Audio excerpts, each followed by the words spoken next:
Okay, let's see about getting this thing started today. Let's get going. Let me see if it's waiting.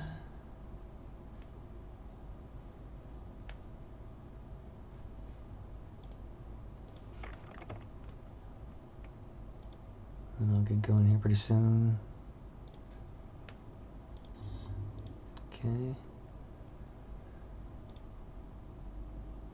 Commercial on Pixelogic stream side, so we'll see if that's going to be coming up in a second. And then as soon as some people start piling in, then I'll get going on to today's stream.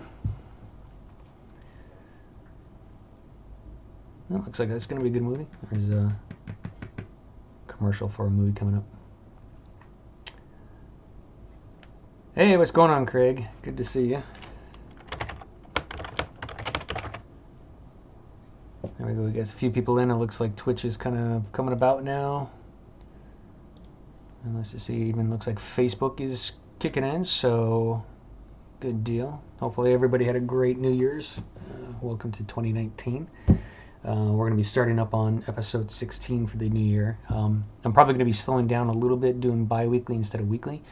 And of course, if you guys have any kind of characters or creatures or questions, just go ahead and just ping me through my sites and stuff and do it. How's it going, Alex? Appreciate you guys joining me today. So it's starting out, I'm going to let a few more people pile in before I do my usual spiel. And go over the top of what I'm going to be doing today. So hopefully everybody had a great New Year's.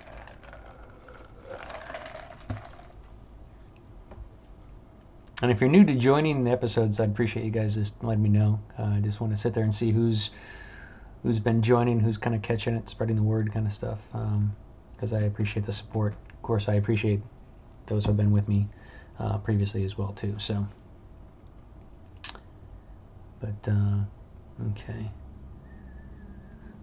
Let me go over top of who I am, just in case some of those who are new do not know too much about me. My name is Briley. You can find my work at www.bbriley.com, which you can kind of see in the background at the moment. Kind of goes over top of what I do. I've been in the game industry for about coming up on 20 years. You can find my work through here, both 2D and 3D, if you want to go through that. And of course, the About section, if you want to hear about my life and connections, the clients I've worked with, titles I've done.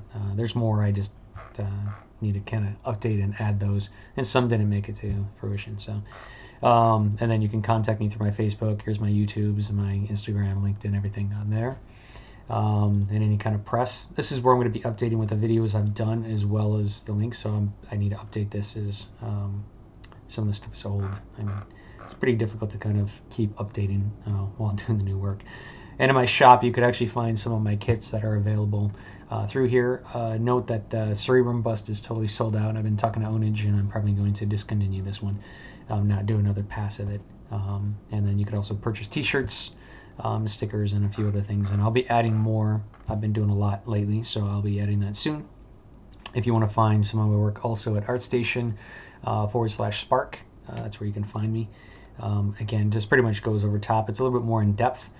So if you want to find out about, what I did in the Wolfenstein or whatever, you just kind of click on these things, or Age of Empires, or just my illustrations. You can kind of find that as well. You can also find me at Instagram, www.instagram.com/bbriley_art. This is where I've been updating the most. And I do like the fact that Instagram populates to Facebook, so you can actually see my Facebook update too. So how's it going, Jesse? Thanks for joining me, man. But this is where I've been doing lately, has been doing like these little, from the ZBrushLIVE, I've been taking these heads and kind of updating them and kind of putting a little bit more detail in for printing them out and kind of showing the process, and then trying to kind of go through the molding process to casting to final. Had a few accidents, so I'm kind of showing my, what it takes, because going from a character for games, movies, and print are totally different. You have a lot of different things you got to be concerned about, so I try to help out others that have kind of gone through my personal mistakes. So you could also find my work and with a group of guys, James Kane and Martin Verhoeven at Grimm. together We Are Grim. You can find us at www.wearegrim.com. This is where we have our kits available as well. Kits available from James and Martin along with myself. This is James's Bluebeard kit that just came out. Totally worth it. Martin's Rise Up Us, Cthulhu, and then again some of the different ones. So if you want to find out more about us, this is from the group of the guys, and then also our Instagram is linked into this as well. That's our shop. You can visit here, and then we'll be updating those as soon as we go. And then about us, that's the three of us, and then our work combined, so you can actually take a look at that. We also have an Instagram at instagram.com/wearegrim, and this is where we'll be posting. And this is a piece that I just posted. I just printed out for James of his El Dorado piece, a really badass piece. It stands about 9 inches tall, and so I kind of show some of the process and the breakdown of how I went about taking this kit and getting this. Should be coming from him pretty soon. So, and again, if you guys ever want to catch up on any of my episodes, previous ones, you can go to YouTube, to the ZBrushLIVE Pixelogic YouTube channel, and then I have the different episodes you can kind of grab from that from our playlist. So you can find the playlist within those little sections. And there's one right there. Jax! Sorry, and that's one of my dogs. Sorry about that. So, Jax, spray bottle! He's kind of like a cat. I have to use my handy dandy spray bottle to kind of get him. He's just out of range right now, so cut it out. Spray bottle. So that's some about what's been going on. I'm going to show you a few of the heads. So these are some of the printed heads that I've been doing from the ZBrushLIVE. So this is one of the characters. Here's another one. So what I've been doing for these is taking the heads that I've done in the ZBrushLIVE betas, and I just been kind of putting extra detail into them to sit there and kind of bring them into where you can actually hold them in your hand, just to kind of show some of the different concepts. And having something that is pretty much in your hand from a digital is, I gotta say, it geeks me out. It's very cool. So, and then I've been getting ready to where you take these heads and to get them ready for casting, molding, to help the buoyancy. I've been filling this with a wood glue to kind of actually, so this weighs about pool ball feel. I mean, it's a pretty solid piece. So I just wanted to show you a few of those pieces before I get on today's stream. So that's that shield head character I did. I think that was episode 7. And then this was my alien gray, big-eyed kind of stuff. So you can kind of go over top of this. And when I've been doing these, guys, I've been trying to pay attention to, these are all printed on the Form Labs Form 2 printer. I've been paying attention to how much I have to exaggerate over in ZBrush to sit there and kind of bring out some of the details that I want to show. Because again, when you take something from a digital to print, sometimes the print reduces, or depending on the printer you use, every single one kind of has a little bit different types of tweaks that you need to do to really pull out the details. So this is the meathead character guy that I did. I went back on some of these and kind of added a little bit of detail, paid attention to it. And this piece I haven't done for the ZBrushLIVE. This was my barbell, I was doing like a fish kind of guy. So this was going off top, but I wanted to give something because we're planning to come to Monsterpalooza. I wanted somebody to be able to hold it in the hand, because I have some kits that are very, like some that you see in the background right here on the desktop. They're very easy to break, and so like I got some very fine fingernails and such, and so like people pick these up and like these are super sharp. I mean, and so people have broken them. So I'm trying to give something though it's a little bit more towards they can just kind of look through my work, pick it up, check out the concept, and go on from that. So hey, Mikkel, appreciate it. And you got to check out Mikkel's stuff. He's got some phenomenal stuff. He's been doing a lot of the Pokemon, and he knows the printing process as well too. So taking something from digital to the final 3D print in your hand is there's a lot to learn. Engineering, all the undercuts for molding, all that kind of stuff. So and then this one I just printed out. This was based off one of the heads too. It just kind of gave a little bit of the detail, and so this is just like another alien gray. Not my favorite design, but what I wanted to do is let everybody kind of different people like different things. So instead of me being an artist dictating what I think someone might like, I just try to do a whole bunch of stuff that, and if someone likes it, great. So that is some of the stuff. So today, let's go ahead and get to picking up from the stream previously that I've done. We're going to go over top of where I picked off last time, which was working on the full character design of this bug alien, the bee alien kind of stuff. But today we're going to kind of take it from the final, because the last episode I had it to where I was finalizing out some of the poly paint features. But I need to kind of go back and give a little bit more detail to help that, because it felt very flat to me. So I'm going to go through and add some more skin details. Then I'm going to create something that it's going to like with an environment, and then I'm going to probably just do a pose if we have enough time to kind of like set this guy and finish it off. So to give it for a concept, because again, when you're doing a character for film or games or anything like that, we have something called the T pose or the A pose, and that's just it's great for animation. It's great to set up the bone structure and get it for that. But when you're setting it up to a client, it's not very lifelike. There's no life to it. And so it's hard for a client to see what your vision is or see what it is that you're trying to express through the character. So we're going to finish that off and go from there. So, so hopefully everybody can hear me. I take it okay. I've been talking for a little bit, but hopefully I forgot to ask. So on here right now, if you take a look, we have the different, like, what do we call it, to where this is lighter than that. I'm going to go down, we're going to go into the edit, and we're just going to take the inactive subtool, and we're just going to make it a little bit blend together. So this is where when you kit bash things together, different subtools will have different degrees of shade. We want to make sure that we just kind of make it look like it's all one piece. So I'm going to go back into this piece, and I'm just going to add in some of the skin details, because at the top, I'm going to turn on my local symmetry, by the way, too. And let's check our draw. The draw is like the angle. I think I'm going to go back to an 85. A 35, and then if I just go ahead and align to object, let's see, that works pretty well. So on this character, I was treating it as a alien bee. So of course the bees have more of that hard carapace, and it's smooth. And so I want to kind of go ahead and take it to where I'm going to separate some of the flesh from the solid, because right now the reason my color was having such issues is that it was just all the same tone, the same smoothness.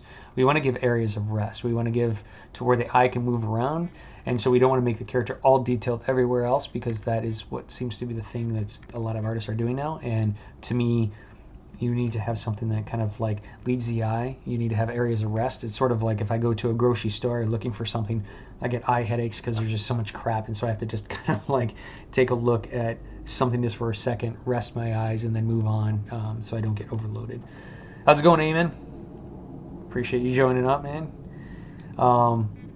So what I'm going to do is, to start this out with, we had the Z add. I'm not going to be worrying myself with the color. Okay, the color kind of comes later, and a lot of people ask me how come I don't pose first and then add color, because again, it's easier. I got symmetry on this character, so whatever I paint on one side, it's going to be there.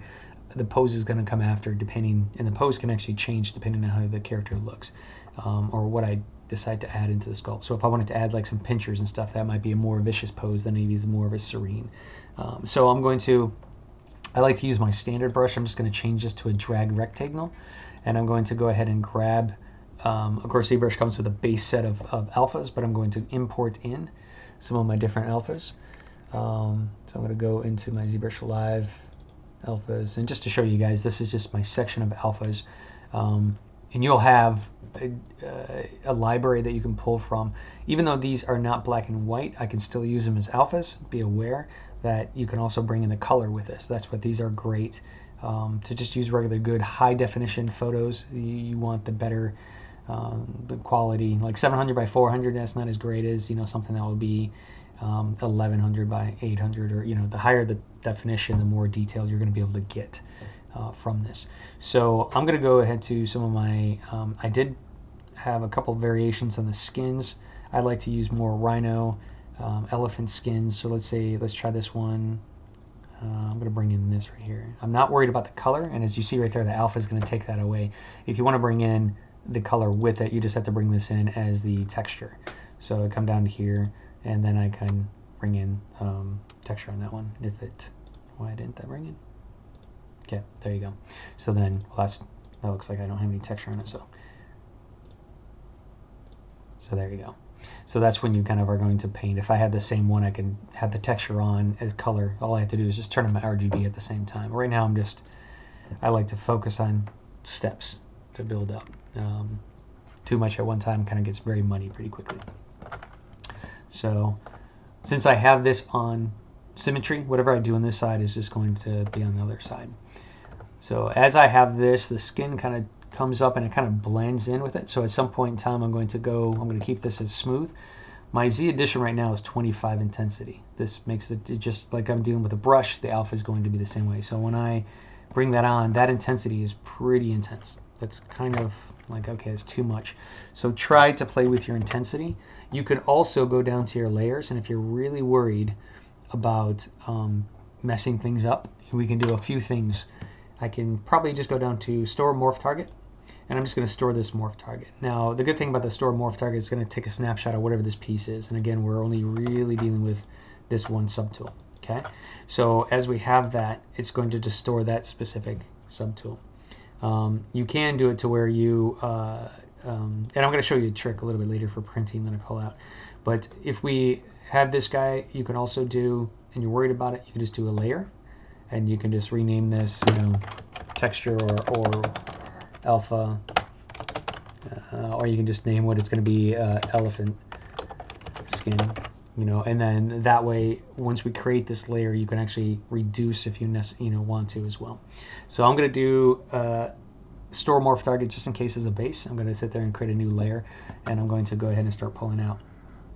Now, this one right here, as you can see, that's a little bit reduced down to 10, so I think that kind of works.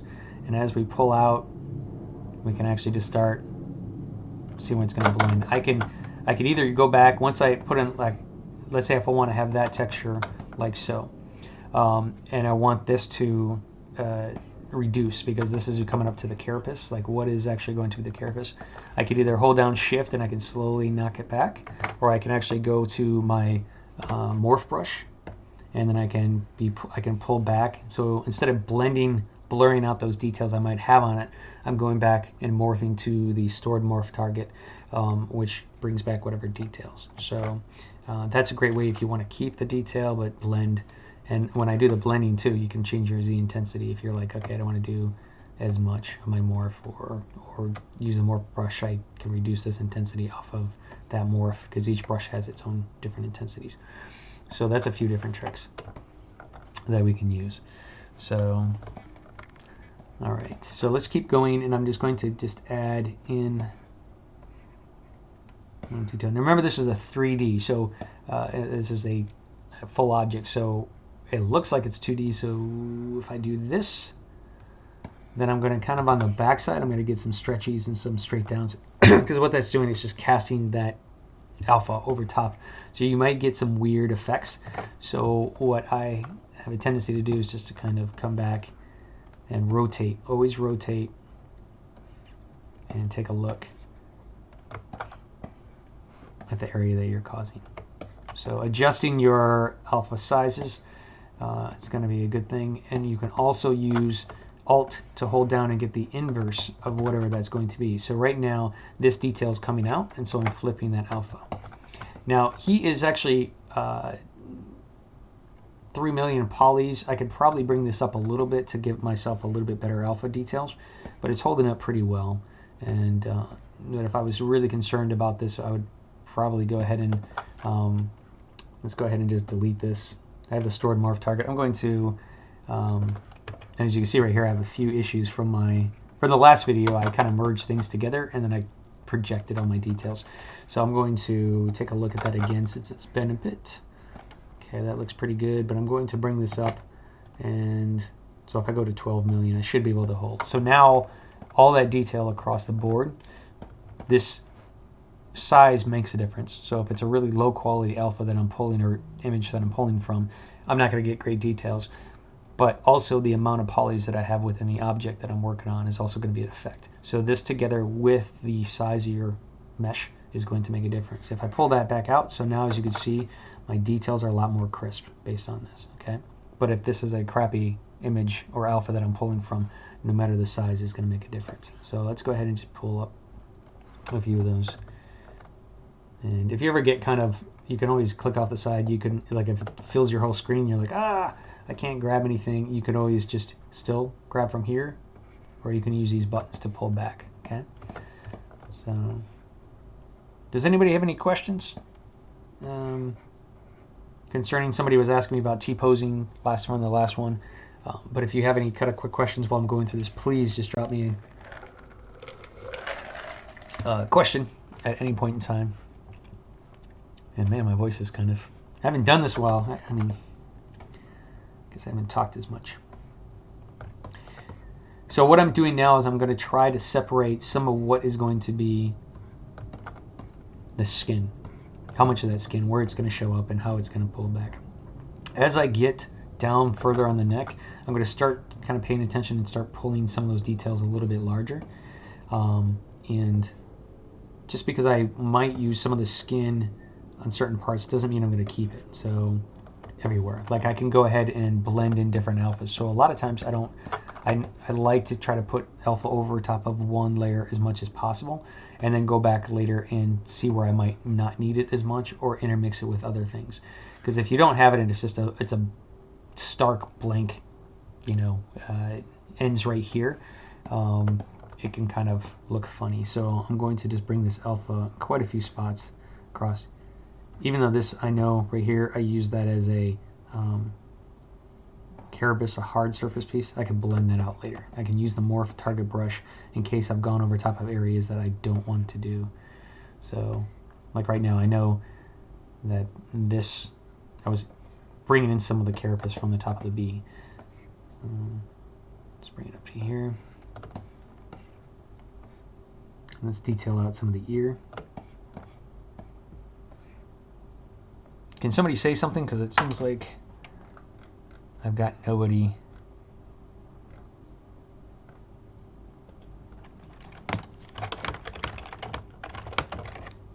Make sure this is all working.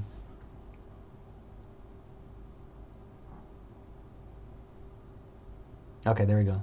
Thank you, Himisha. So I was like, all of a sudden, I'm talking to myself for the longest time, even though I got 82 people in. How do you judge what type of skin is suitable? There is no, you know, this skin has to be, when you're creating a character, it's whatever you want it to be. I like to use some more of the realistic skins, because it's what you're doing is when you bring in anatomy or items or things from real life, and you morph it a little bit, it kind of brings that little bit of reality enough to make it a little bit more to this can be in our world, or makes it a little bit more frequently. So it's really kind of just your choice. And if something doesn't work, try again. Just keep adding to it. There's no right answer. So I have a lot of people ask me questions like, what if people don't like your work? Okay, there's going to be people that are going to like your work and not like your work, to everyone. So try to do something for yourself and what you want to do. I had a lot of people that kind of like didn't like what, you know, I do something besides aliens. Well, I don't want to. Or do something besides that. Okay, that's, you know, you do what you want to do. So if something isn't working as a ebb and flow of the character, like if it's feeling very stuck in certain places, or something's not working, that is something where you just have to build up on your eye and just take a look and try different things to see. I do plenty of tops of alpha washes over top of the characters, skin features and stuff, to just sit there and see what I like and what I don't like, and then just turn them on and off and just take a look at them and see what I like better. So that's where I think it's probably the most important for you as an artist to just try things to see. Because a lot of times what you think, wow, that person's really successful, and God, they're just so good, they get it right away. No, a lot of times they're getting a lot of things wrong, and they're just showing you the success. So I try to share some of my mistakes, and especially during the live you're going to notice some of the things that work. Some things do, some things don't. That's, you know, it's like a magician. You know, it looks impressive until you see the buildup of how he does it. You're like, oh, of course. So I'm bringing this skin, even though, like I said, I'm going to kind of, I know some of this is going to be Carapace. I'm not going to go too much here and there because I am going to blend out some of these things. But even in the eye section here and the mouth, let's bring some of that detail down here. Yeah, traditional sculpting is definitely, it's a different beast entirely, to be quite honest. So much respects. But it's like anything, it's just going to take time working over top and just kind of, you know, I like ZBrush because the fact, like right now, I can test out a lot of stuff. I toss things together and I think about a lot of the forms when I'm doing something. Like if I was in traditional, I would be a lot less hesitant to try certain things just because I'm nervous about it. It's sort of like if I draw with a pencil, I'm a lot more relaxed because I know I can erase than a pen. If I draw with a pen, I'm like, I double guess myself a lot, break the flow. And but yeah, now that I've got this down, this is set on the skin. So let's say, Himanshu, that you know, this skin's not working for me, or you know, on this layer. Now, I want to pay attention to what alphas I'm kind of using. So sometimes it gets kind of confusing if you stop and you're trying to pull over top of different parts. So before I start trying to do a lot of different details, I'm going to go ahead and take this alpha that I'm using right now, and I'm just going to populate it to other pieces. Now, right now it's at 3 million. This has gone up to 12 on that piece. So we just want to be aware that we might have to also divide. I'm going to see how well this holds up. Okay, and you can isolate this one as well. So even though this might not be seen underneath there, you know what I mean, we're not going to see what's going on, just go ahead and add that alpha. Because again, same thing, you might need it later, and you're going to have to go back and find it, add it, so you might as well just do it while you're here. And if you notice, I'm not really being too precise on what direction I'm using. I'm flipping it around. I'm just trying to create pattern, visual breakup to add to the skin.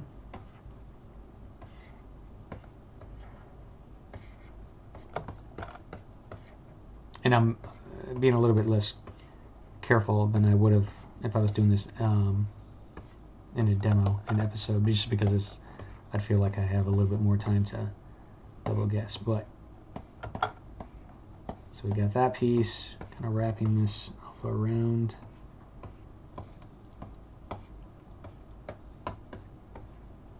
Okay, that's underneath the arm, and this will be kind of like where I just tossed it in. So let's double check. I don't use Geometry HD. It's just never come up, and you know, for me, I think if you build down your zero mesh and you got your good quads and you got your detail and your character's kind of broken up and you're kind of hidden, you don't have to go to such a high level. That makes it kind of, you know, can sometimes slow down. And honestly, for a lot of the stuff I do for games or movies are depending on the texture that they're going to put to it, or textures, depending on how many. So you know, I want to be able to make it kind of, I mean, really, once I go past 20 million on something, it's got a lot of details. So, so I personally don't use that. So now that I'm kind of coming up here on the elbow, I might kind of make it a little bit larger to make it a little bit rougher and break up some of the patterns. So if you notice, it's getting kind of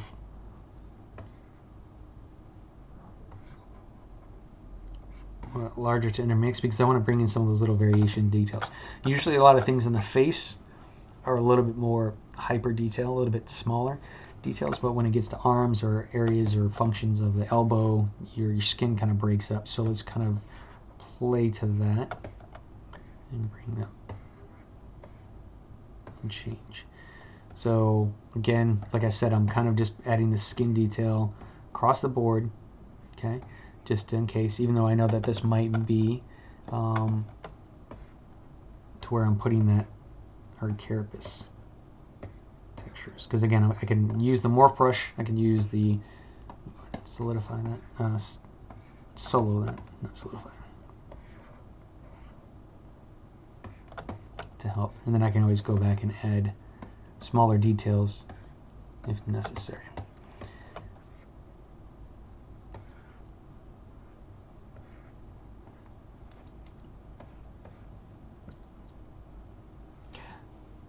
No, this is the 56 mil for all my subtools and stuff, and you know, a lot of people think that you have to really make the character high level, high poly to sit there and get your details. No, it's the basics. I go over the top of a lot of my episodes just kind of show you that it's you, and I teach my students this all the time. If I give you 3 marbles, you're able to manipulate it and handle it and do what you need with it. If I give you 30, you're dropping everything and you can't control anything. So a lot of people get into, I'm just going to toss tons of stuff at something and just it's going to answer it for me. No, it's not.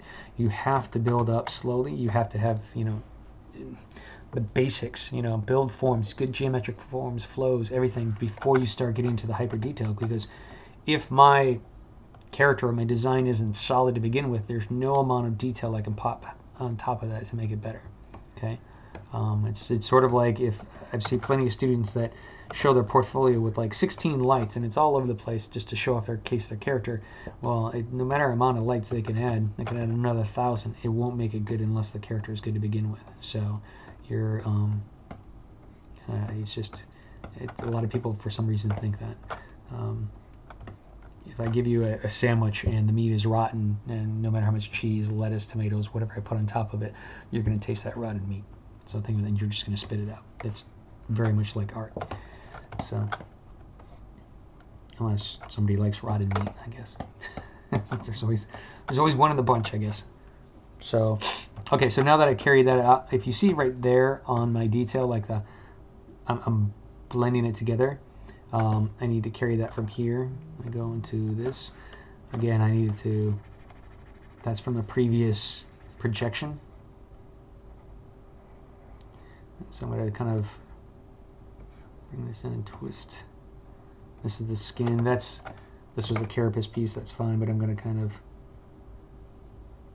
see what I'm dealing with here. Let's solo this just to make sure. Okay. Alright, I'm going to step down. So I'm kind of working my way down the body. Now this is where a lot of my skin parts are going to come into. This is where I want a lot of it to be the flesh. And so I want to have some of that wrinkles. And I'm going to solo just to kind of see some of that. And I'm going to go a little bit larger just to kind of, because I'm going on a larger piece as well. So, hey, what's up, Jeff? How's it going? No.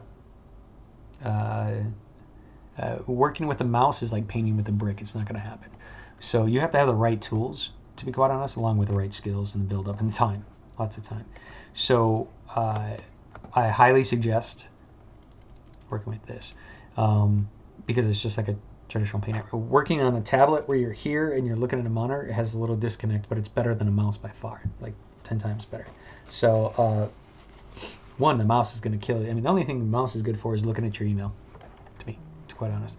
So, but what I actually did is, like with the tablet, when I got the Cintiq, which I love, it allows you to be connected to your artwork a lot closer. So I have a monitor right here that I'm working on, and I'm just manipulating with my left hand on my keyboard over here, just like you would with the mouse, Jeff. But I model, paint, sculpt all with the Wacom tablet and Cintiq.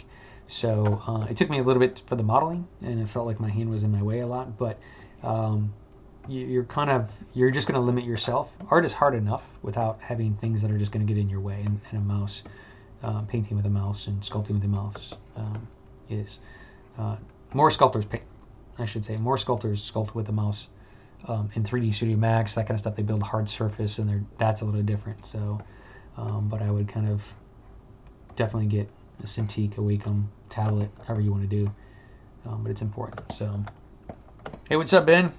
How's it going, buddy? Happy New Year to you. Ben's another fantastic artist. You guys should check out. It's you build up also interacting with different people. You kind of get to know them and make friends and network and stuff. So it's pretty important to network as well, because you learn beyond after you're, you know, there's friendly competition, of course, but it's always learning from each other. All right, so I got the little nebules. I'm coming down. And because I'm doing a full character, it's taking a little bit longer. Like if I was working on the face, I would have shifted to a couple different types of alphas. So I'm just kind of slowly finishing this up. And that's why I'm kind of moving a little bit fast. It takes time. When you're fleshing out, getting a good design takes time, but then when you have to flesh out that design and really put in the little tiny details, that's where things start to add up, because you're finalizing a lot of things. So, okay. And that's what I'm doing right now. Thank you, my friend. Appreciate it. Hopefully you had a good New Year's with your family. So now that I had that, as you can see right there, I'm seeing some of the flesh. So he's going to feel like a little bit, especially when I start smoothing back out these things, it's going to start popping and separating the different materials. I don't have a lot into this character, meaning I just have really 2 material hits, flesh and carapace. So makes a big difference. Now on this right here in the back, this is where I need to kind of, again, go a little bit larger, because his legs are going to be larger, especially around his thigh section here. I'm still dealing about 1 million. If I really want to sit there and kind of keep the breakdown, as you can see right there, I'm starting to break down on this one. I can come back to here and divide up again. It's going to help, but my alphas are still kind of, they would have been a lot better if I come back to here and I erase this out. If I go down my levels, erase that out, and I came back up to here, and then I did the alpha, it's going to be a lot tighter. So usually what you want to do before you go to that whole process of texturing and detailing out, take a look at, you know, what the level is. Is it good enough that you can hold up? So on here, instead of texturing right now, doing this detail work out here, and because it's a larger piece, let's go ahead and just add another division. My computer can handle it. Even though I try to keep a little bit on the relaxed end for the stream. So I'm going to come down here and I'm going to make these a little bit larger, because I want that to separate as well. Even though it's the same alpha, I want to sit there and separate out the fine detail alpha compared to the, you know, from the face to the larger section of the legs. Okay. Hey, what's up, Miles? How's it going, man? Happy New Year. Another good artist who was a student of mine, to be quite honest, and he was fun. Gave me a lot of hassle, didn't you, Miles? Just joking. Hope you're doing good, man. Where are you at now? I've kind of lost track on where you went to, because he's in the video game industry now. How do you become so precise with the forms of the character? Practice, practice, practice. And I wouldn't say I'm precise, or I'm still a noob. That's the thing I want you guys to realize, that until the day I die or stop drawing, that's going to be every single day better than I'm getting. So it's a lot of trying, rinse and repeat, looking for, you know, I look at a lot of nature. I look at, you know, I study anatomy. I try to do a lot of things that just kind of keeps me motivated and pushed. You know, and honestly, I'm not a big fan of a lot of things I do. I always take a look at other artists that I respect, and I go, shit, I got to get better. So it's just like, or man, you know, it's, and that's the thing, that's the fun. I mean, I love what I do. I just sit at home drawing all day, but it's, you know, I don't feel like I can kind of relax, because I'm always, not necessarily relax, but it's like I'm always enjoying and trying to learn something new, build upon what I've already done, that kind of thing. So that's honestly why I've been doing a lot of the printing and creatures, and actually why I started doing this is because I wasn't doing a lot of color work in my work. I was just doing sculpts, and then so I've been trying to push myself into doing more color, more, you know, just using the creature concepts and just kind of going from that. And even though I do this, that's I wanted to show you guys some of the different processes as well too. Nice, congrats, man, over at high res, or a break off of high res. That's awesome. Good to hear it, man. Miles was definitely wanting to go towards more like the Blizzard kind of stuff, but he can do realistic stuff as well as that. And, you should check it out. And he's a younger guy. That's the thing, guys. It's like it's always starting from realistic things, realism. If you could draw a cat, you can draw anything, kind of thing. If I could draw anime, I can only draw anime. So I always try to tell people that you have to start from something that's super difficult, and then it becomes easier from it. I draw realistic stuff, but if my son said, hey, draw Naruto, okay, I can do it. So that's why I always kind of say, if you know, try to work from real life. Okay, that looks pretty good. Appreciate it, buddy. And I need to keep in touch with you, so just definitely drop me a line afterwards. Let me see, do you recommend making your own clay? Honestly, Warlock, I don't really play with clay. I've tried. I picked up monster clay. I picked up, you know, the silly putty clay and a couple other ones. It's just I'm learning. If you want to go to some of my friends, the Shiflet brothers, Brandon and Jared Shiflet, are phenomenal. They're here in my area too. There's so many great artists that are just traditional that I would probably just recommend just following. The Shiflets actually just had Jodo Shell and a couple other guys join into their, where they go over and they talk about their process. So look them up on Facebook. They have a the Shiflet Brothers Facebook page. Highly recommend it. And the great thing is there's a lot of talent that will actually share their knowledge and talk and help out. So ask, be respectful. To be quite honest, I don't mind sharing unless I have someone who's like a prick. To be quite honest, that tells me I have to give my secrets, or I have to give my knowledge, or I have to share. Respect goes a long way. So, and I know that's something that should be known, but it's not. to be quite honest, I don't know how many people I've told that I've had people drop me a line saying, you know, I dropped you a line, so you owe me all your secrets, and tell me now, quite rudely. I don't know. It amazes me, catches me off guard sometimes at how much. But there are a lot of great people out there that will be happy to help if it's asked in a very nice, pleasant way. So I'm coming down to the foot again. I'm kind of playing. Sometimes what you guys will happen is if you're drawing your alphas on, I was drawing my alphas on this side. If you notice on the opposite side, it kind of flipped it. Okay, so what's happening is that it's kind of trying to catch, and ZBrush is flipping that object, that alpha, onto the back. You could also, if you're having that issue where you're like, well, I don't want it to go to the positive on the back side, I want to keep it negative, but it's catching. Let's go ahead and solo this. Go up into your brush, and you go to your auto masking, and click on back face mask. So what's going to happen is, like, when I do a draw here, it's going to only catch whatever's facing me, and it's not going to pick up on the back side like that side did. Okay, so again, this side, no matter how big I draw it, I'm not catching on this side. All right, so if I go back to here and I want to just kind of bring up some of this detail down the line, if I turn, it's not catching it. So that way I can kind of blend and turn, blend and turn. That goes for sculpting as well, especially if you do something that's really thin, like wings or whatever. Just pay attention to that. It's a really good thing to remember. Problem with ZBrush is there's just so many damn good things to it. It's hard to keep track of them all. That's why I love questions. When you guys ask me questions, it's like, oh, okay, yeah, I haven't touched that.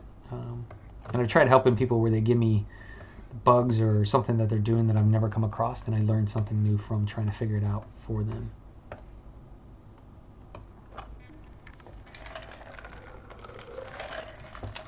Hey Sean, thanks man. Friend and neighbor, who's not an artist, so I appreciate you checking it out, man. I do find it interesting how a lot of people that are non-artists will actually just watch these streams, which is pretty cool, because I guess it's I have a tendency to kind of watch things that I'm not part of. Well, But again, like I said, guys, it's being an artist is pretty cool, fun thing.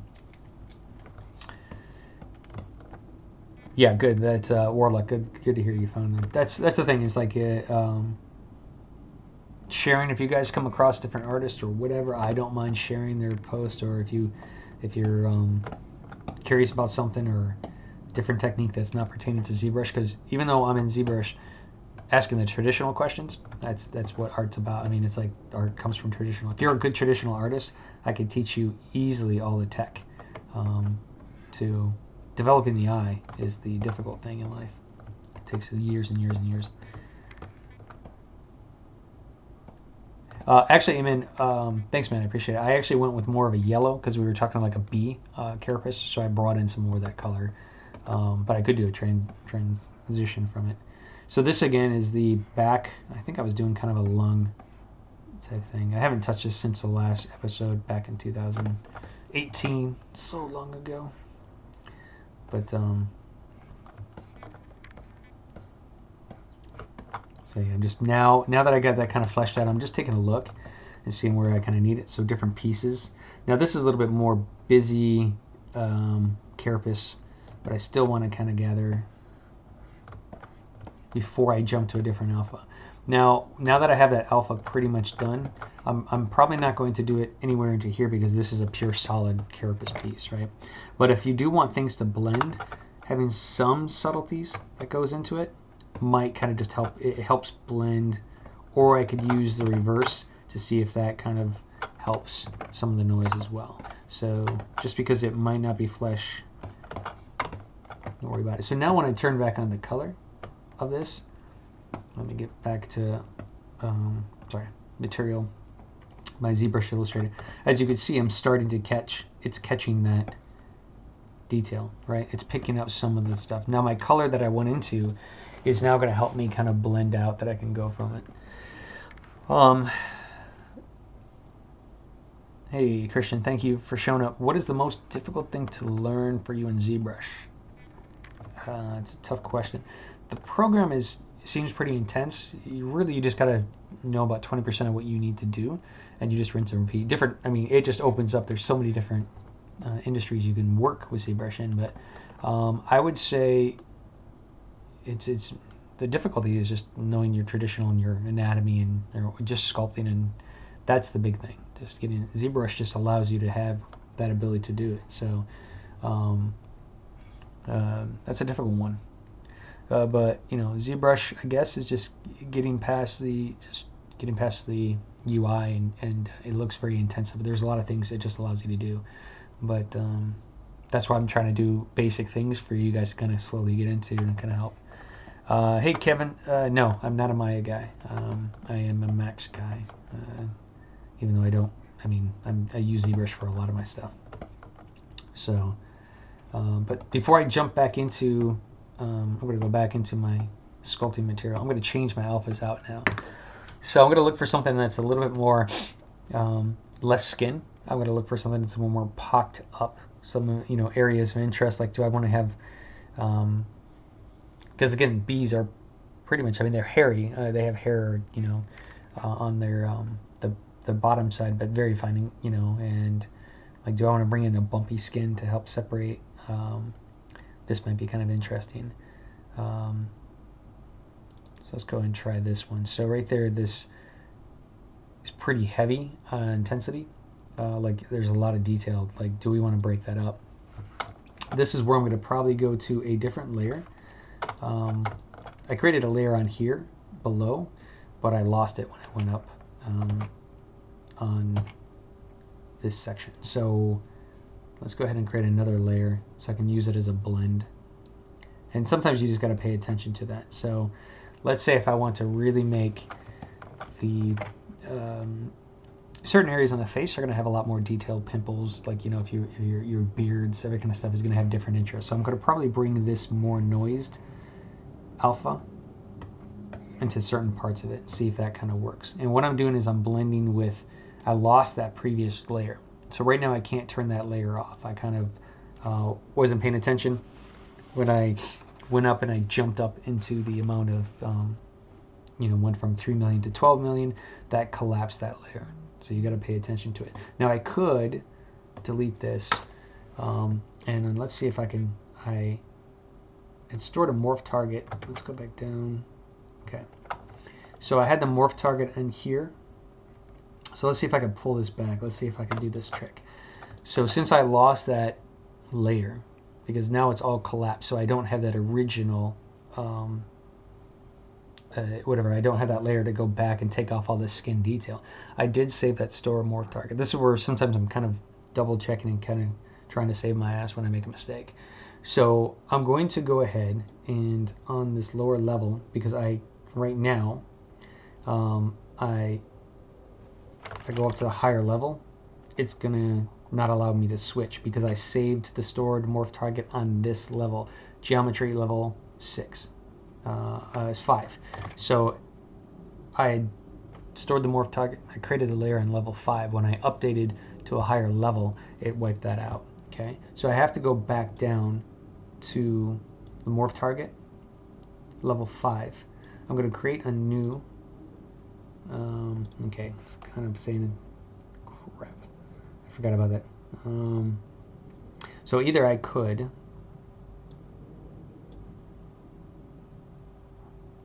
Alright, I'm probably going to have to delete this higher level to get to it because I can't store the morph target above. So if I go up on here, I can create, let's see if it does. Yeah. No, it's not going to let me do it. So I'm not too sure of the trick. I should probably have just gone, let me do a lower if I delete the higher. So now I can create this layer. So we lost some of the higher detail of the stamp level, so, but at least when I show this trick, in case you can, if you lose a layer at least. So if I switch, it's going to bring back that stored morph target switch, okay? So I now have that layer back, okay? And I can turn that off and I can create a new layer and I can switch. And then that way I now have the layer with all my details on. So then I can use that to blend between the base layer and so on, okay? So that's a good trick. And I could also do the fact where I can actually make a duplicate of this layer in case I want to intensify. And this is really great to actually do for if you're going to be printing. Do you want to take all those all the alphas, all those details, but you don't want to go through and paint it all out again and stuff. So that way you can actually just go ahead and do a duplicate layer off of what you have to amplify. So, hey EQ, how's it going? Everybody should check out her channel as well, ZBrushLIVE. Appreciate you joining in. Happy Friday to you. It's Bob Ross Legacy, Entertainment Legacy, I believe. What's that? Sorry, Warlock. I missed your conversation on that one. Can you use fiber mesh brush for hair bee part? Yeah, you could bring in some of the fiber mesh details. The one thing with the fiber mesh, it looks cool in rendering, but if I was going to take this for the client and they need to, they want it to print or whatever, just know your end. Like I can't do fiber mesh hairy details in a game character. You know what I mean? Just not gonna have it. For a movie, you can definitely go towards it. So, but this way that I did that duplicate of that layer, I can get some more of that intensity. It's not up to the higher level that I was doing on the division. But then this way I can sit there and go, okay, well, maybe I don't want that much into that skin detail, but I have it. Now, with this character being all over, I needed to do that on each of these parts. Now, I don't know if you guys noticed, I didn't store the morph targets and I didn't create a layer on this. So whatever I did on all these different parts, I'm stuck to. So be very aware. I did that on purpose to kind of show you that protecting yourself, going through the habits of storing morph targets, layers, other things. I still got caught by going up layer because I was showing you guys, you know, if I needed more definition, because I forgot that if you add another geometry level, it's going to wipe that out. So I could save myself going back on this one, but on here, I really can't go back to my original smooth part to use my morph brush to. I can do it to where I can now store this morph target, and let's say, well, because I amplified this layer, I need to kind of go here. I'm going to turn this off, and I'm just going to add that layer, and then make a duplicate. Oops, delete this layer.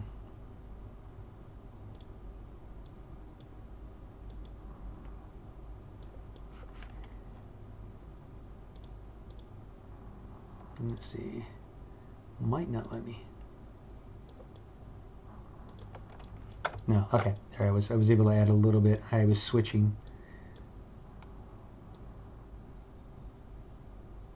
Huh.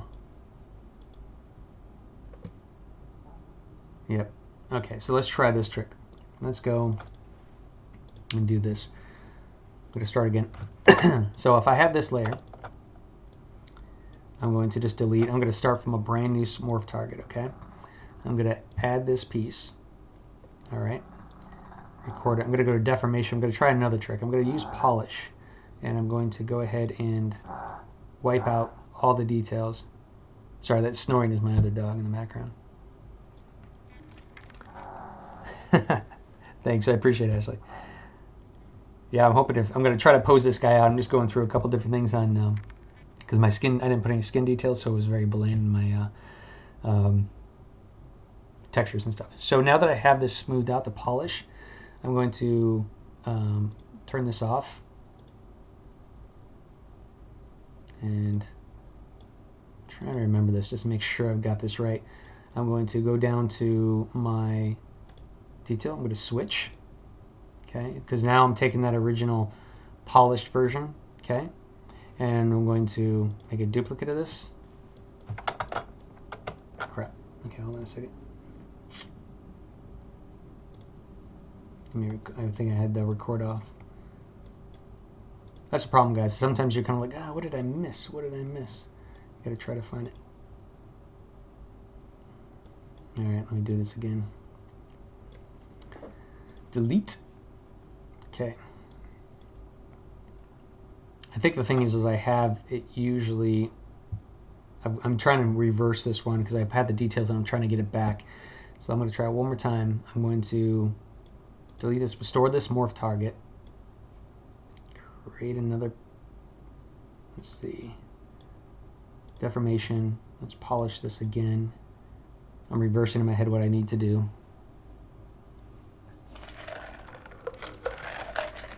I have 3 of them if you want them. I have 3 dogs that each have their own quirks and stuff.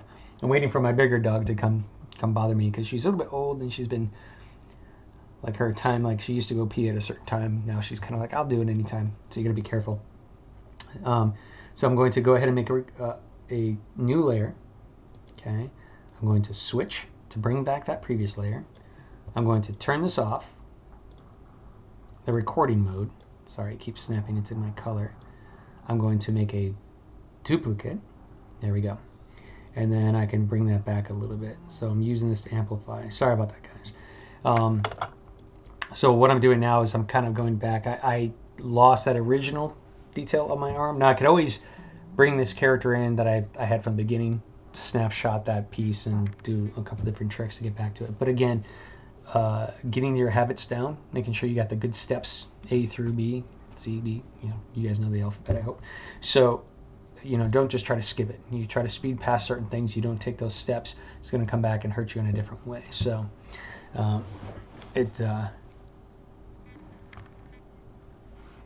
hey Kevin, have you ever had to design with animation in mind? All the time.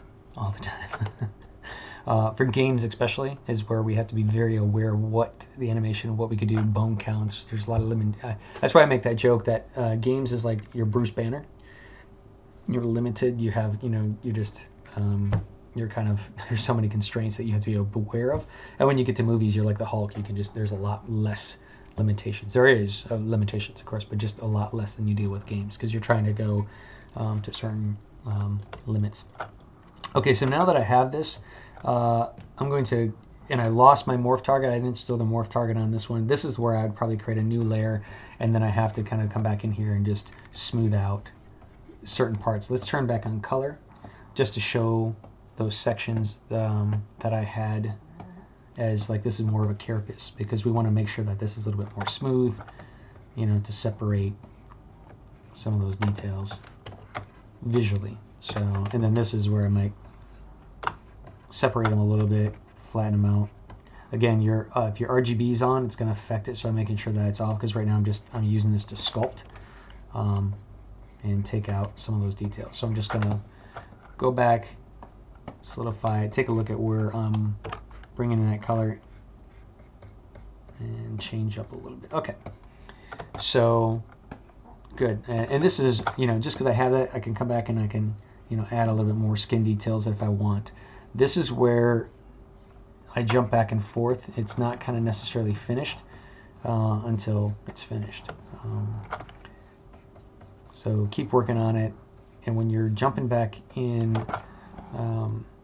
color, sculpt, everything else, you kind of are developing your character as you go. It's sort of like for games, when I create something for games, the high poly, when I get to the low poly, that I'm creating the low poly, I catch things that I missed in the high poly. When I go to UVs, which is where you have to kind of skin it like a deer, I catch things in the low poly, and then, you know, then the UVs, when I go to textures, I catch things in UVs, and so it's a process of double checking your work as you go. And Kevin, this is where I'm very aware of what the animator needs as well, loops, everything that goes into it.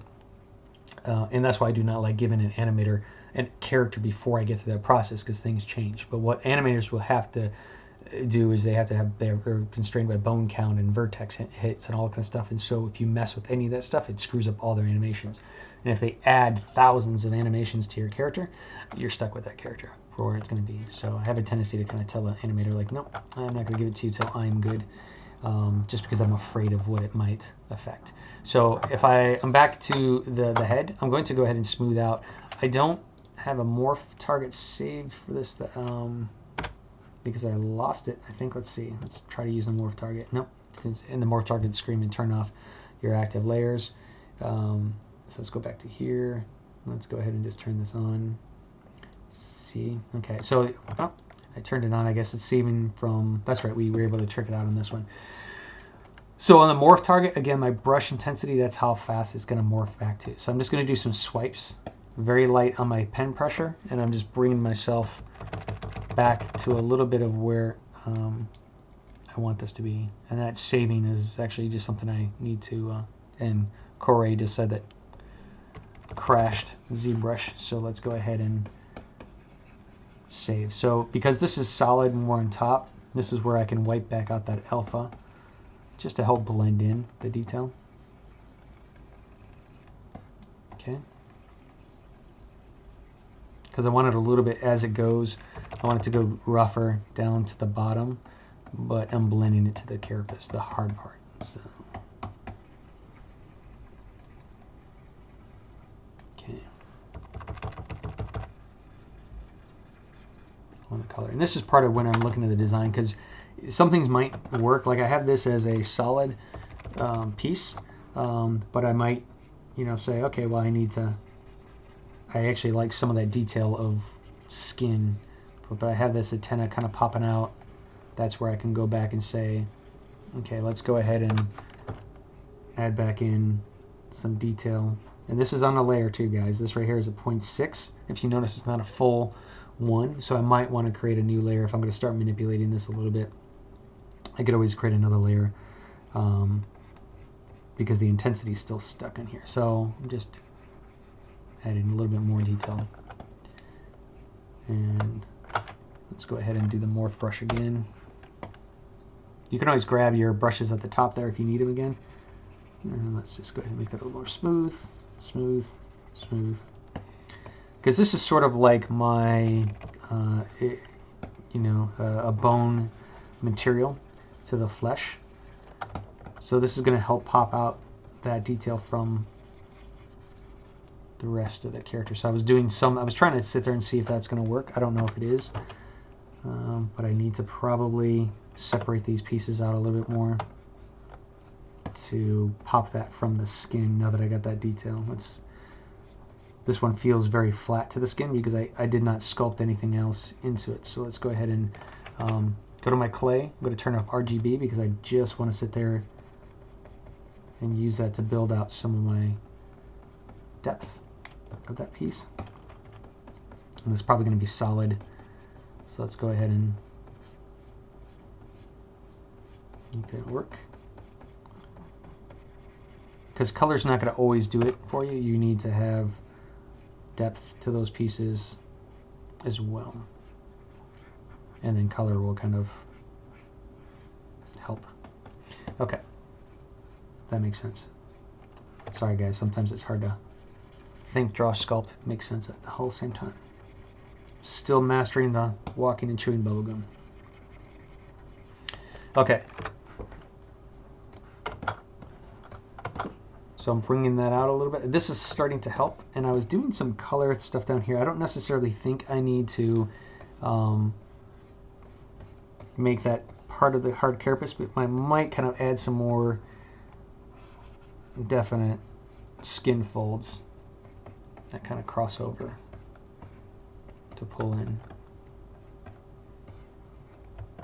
And these pieces right here, I might say, okay, this does need some, because remember, I think at the last time I was trying to say I had a little bit too much flesh. I need to bring out a little bit more of the carapace piece. So I think these pieces right here, I need to bring some kind of shell casing to the front here. Okay.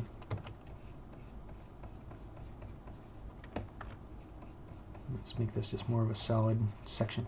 So as you see, just because I thought I had this done before or left it off and I was just going to touch it, this is just the color and those details are helping me separate that out. So I'm going to do another little fleshy bit.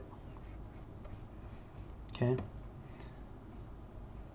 From that, let's do a couple of points. And this is where I could add some detail maybe to that carapace. Okay.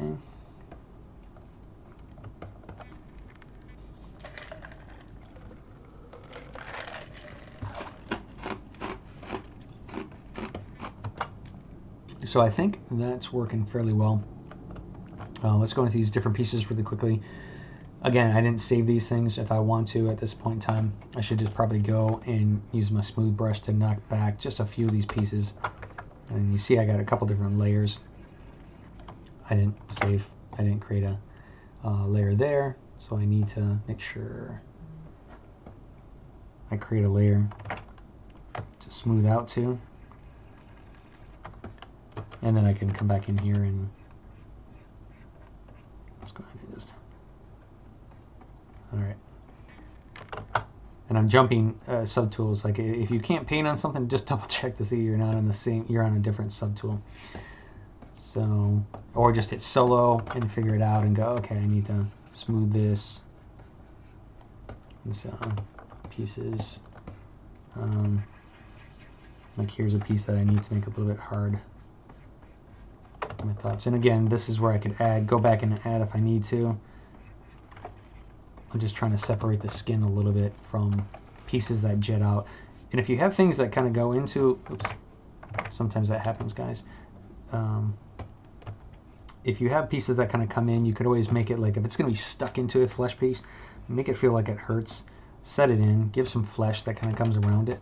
You know, nothing's just, I mean, you can't just have it floating. If you don't have it embedded, it's going to feel like it's floating. So, which might work in some cases for your design, but if this is going to be kind of an alien mixture kind of character, most of this is probably going to be stuck into the flesh and grew out of it. And so you're going to have, and you can use the inflat tool to kind of build up some of that flesh around it, so on. So, oops, I forgot about this back piece. Okay, and I'm pretty much good with it. It's just going to have to go. I'm going to go to the environment here in a second just to quickly add to this, guys. And if I pose them, then I can actually sit there and go ahead and go back to color. So on here, again, keep going. I'm jumping around. Let's just add another layer. And this was where I said the forearm has a lot of detail, but I might want to smooth out some of this detail on this front here to give your eye a rest. This is the resting that I was talking about. And then you can kind of add those details. And it's kind of like a mix. I kind of wasn't doing a full, like this is a full shell, whatever casing, but it just might be just for that little section. It's kind of a mixture of the two. And I think we're good except for here. Hinana, hey, appreciate it, and thank you very much. Appreciate the kind words. I'd be happy to give you some feedback. Just go ahead and just drop it to my emails or whatever and let me know. I'll try to give you some feedback, see where you're going. But I give honest feedback, guys. I don't believe in sugarcoating. I don't believe in treating you guys like your babies with feelings. Art, do not wear your art on your sleeve. Because like I said, it's my opinion. You can take it or leave it. I try to help and I try to be honest, to be quite honest. So, honest to be honest. I think it's a good policy because to me, as to help grow, I've always appreciated the more blunt. Now, if it's too blunt, where it's just like, this crap, and you ask why and they can't give you a reason, then you just kind of chalk that up to okay. But I don't say it like that. I usually try to sit there and give some feedback towards a direction. But the best advice I could give, if you're doing 2 hours of your artwork per day, give up and work at McDonald's. Art takes time, period. A lot of the people that you look up towards, you might sit there and think are great, they're great because they spend that time. That's all it is. So yeah, Miles can be a previous student of mine, a friend, whatever. They can kind of tell you I try to give his honest opinion. I try to give you how to build out of it, and it's like, and then just rinse and repeat, and you got to take the time to it. So just like this is taking me longer than I want, but I don't want to sit there and just get it out of the way. If I only worked on my artwork 2 hours a day, then I wouldn't be where I'm at, and I still have a long way to go. So if there's guys that can kick the crap out of me, girls too. Sorry, I'm from the north, so I use guys as a total. If there's people out there that can just destroy me, make me look like I'm 4, there you go. So yeah, tough love, to be quite honest. So yeah, please do. There is no stupid question unless you ask me 4 times in a row and ignore me in the 3. So try to help. So okay, this guy, I think I'm happy with where he's at. I've added some of the detail, and if you could see right there, I mean, there's a few pieces like here I might kind of go in and say, okay, for the legs, I might want to add a few of those big, because it's such a big blank area of interest, and it's just a solid hit. I might want to pick up, just like I did here. I had some like these little things that were kind of coming in, just to detail these out a little bit. This is where a color change might be as well. So if I'm going to go to color to help this out, let's just go ahead and turn my color intensity down. Let's just do a regular brush, and let's just grab a little bit of the red. And oops, I forgot to change brush, guys. Sorry. So then I can just bring in a little bit of color. Maybe we need to be a little bit more. So let's say this is part of the flesh. I don't really have any of that color in the rest of it. So this is where you start kind of going, well, if I bring in color here, then I've got to find reason for color there. C to grab. And again, I'm 100% intensity. I do not like 100% intensities. So, and this is where you can kind of also with your color, blend it out. Have something that kind of brings into it. But I would also say it's like, well, maybe I need to kind of do, since I did a few of those things there, maybe I need to just take a look at the design as it's leading your eye on, have a little bit more of where, turn back, a few pieces that kind of hit your eye visually, come back to the color, and then that way you're kind of picking up, a few things that just kind of like makes part of the design, if it makes sense. If it doesn't, don't try to add into it if you don't need it. Okay, but you can see what I'm talking about. Like we're here. If I have something that works down in there, then I bring it up in here. If it's not working, just go ahead and right now I'm not really digging it, so I'm just going to go ahead and just reduce it down. Not really digging those. I could still have those bumps in there to give some of the skin variation. Just because you might have a pimple doesn't mean it's going to be blaring red. You know what I mean? It's got this skin. So think of it like that. I can just add some of those details. I can make the knees a little bit more to where maybe that's the flesh starts to kind of come in between it, or different sections. But okay. So let me go ahead and save this, see where we're at on time.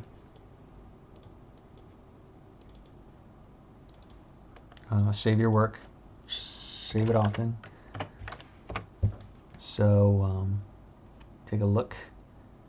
Hey, Creature Worlds, how's it going, man? Appreciate you dropping in.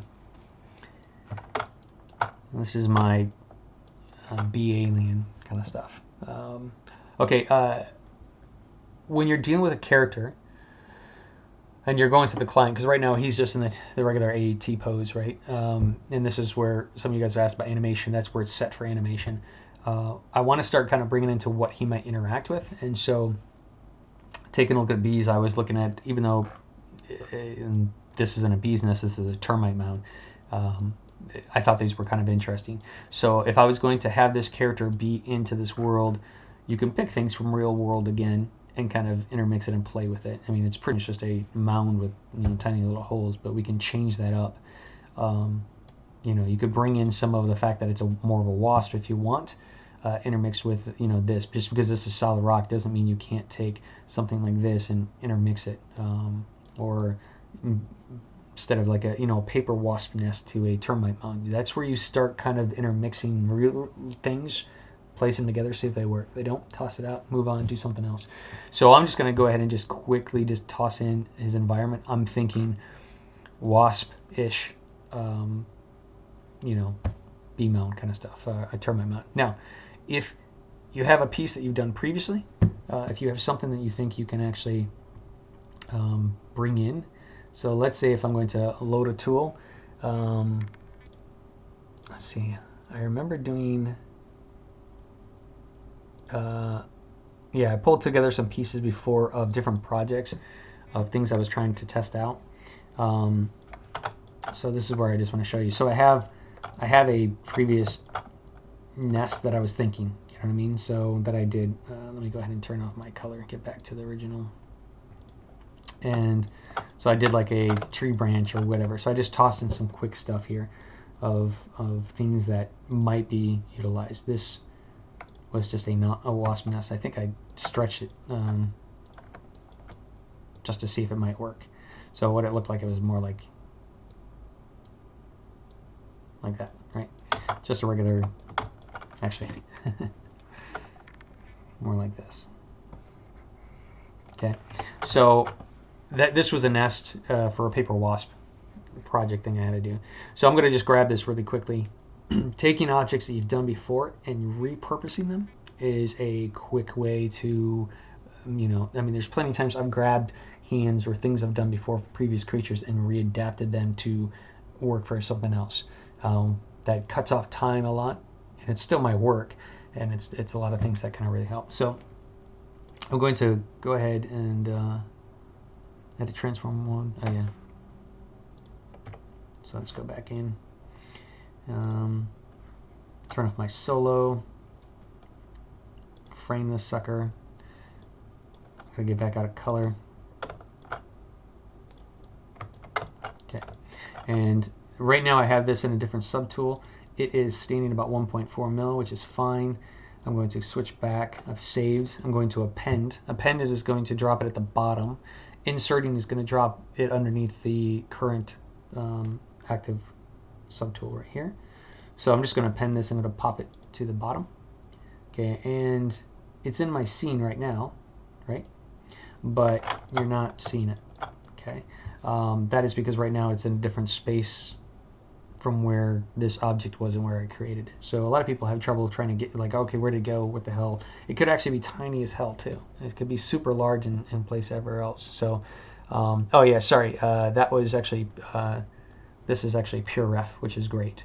So you're able to kind of zoom in and recategorize and, you know, snap in, and so it's great reference material to have in my side window. I still like to have image plane, and hopefully, you know, there'll be a plugin that'd be a little bit closer to this, as ZBrush is phenomenal at updating and making things for the artists. Human anatomy, Eamon, is just pretty much correct human anatomy. You need to kind of really understanding the muscles. A lot of people, you know, first bones, then the muscles, then the skin, because each one kind of interacts off itself and each other as well. So you have to be correct in how it's going to lay. And on this, you know, even though I have deltoids in there, you know, here's my sort of biceps, but I manipulated it. So I'm starting to play with, like, I'm sorry, this is my delts, these are my tris. and then my biceps are in the front here, sort of elongated. I kind of took the semblance of an arm, and then I manipulated it and added stuff on top of it. Okay, so I brought in this nest, and I'm trying to figure out where it's going to be in my section. What time is it, guys? Okay, 2. Okay, that's good. So to do this, go ahead and go down to deformation within your object here and hit unify, pop. And what that does is it takes whatever is in scene of ZBrush, and it's going to take the object subtool that you're on, and it's going to try to get them as close as possible. You know what I mean? It's not going to be 100% exact, but it's trying to sit there and say, okay, these are the proper sizes for this piece, and this is the proper size for this piece, so let's make a proper size. So it kind of helps it a lot. So yeah, sorry, Creature Worlds. It's a pure ref. It's a great free thing. Just put your studies, and then because it's like then you can actually create little sections and like, oh, you load it up, and then here's all your reference for this and so on. Libraries are keys, guys. It's like you need to kind of every single time you start working off of things, just save it, and put it into the side and break down the sections. I suggest you be as don't be lazy, and just don't let it build up, because I was lazy, and it's like when I go to look for, I need this certain type of metal, I'm looking through thousands and thousands of pictures for that piece. So I'm trying to be a little bit better and say, okay, I'm working for insects, so this is my insect folder. This is rocks, it's rocks, you know what I mean? And or if I have a project, sometimes I make a new project file for this creature. These are the references I use. Okay, I'm on the object itself right here. So I'm going to go ahead and use the gizmo tool to recenter, okay? And hit home, and that's going to be pretty much bring it in to where the center of the object it's going to be on.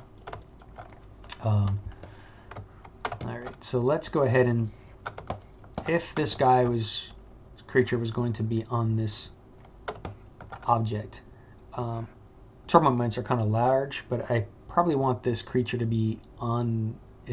It's not necessarily its nest that it can crawls into, but I want to kind of treat this as its environment. Maybe it's not its nest that it kind of lives in, but it might put its little babies into, or it just might be some kind of weird rock creation that's part of its alien world. What I'm doing right now, guys, is I'm holding down Alt, and I'm using it to rotate the gizmo on the direction, because I'm going to elongate this one. Let this save really quickly. And if you go down into your levels, you can squash and stretch a little bit easier. And then I'm just going to kind of play with this. I'm going to go up on a few different layers.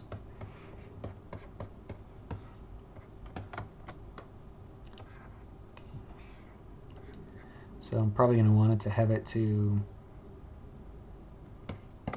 onto the object. Let's move it over, twist it, because right now I'm just creating the scene necessarily, not kind of.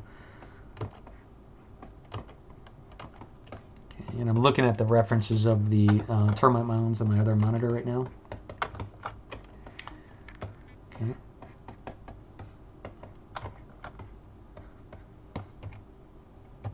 Looks like some kind of really weird doobie. Let's get some details up.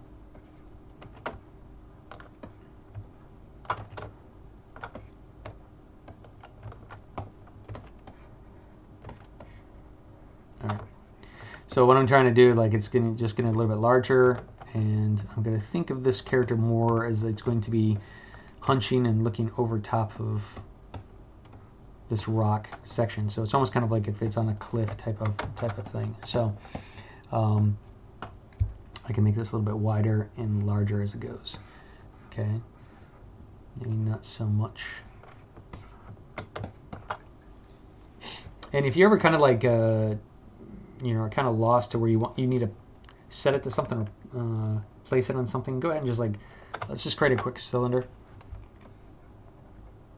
and treat it like if this is going to be a base, if I was going to make this for a maquette or something to where it needs to rest, if this is going to plant your thoughts into the world, go ahead and just do that. So let's just go ahead and detail it a little bit more.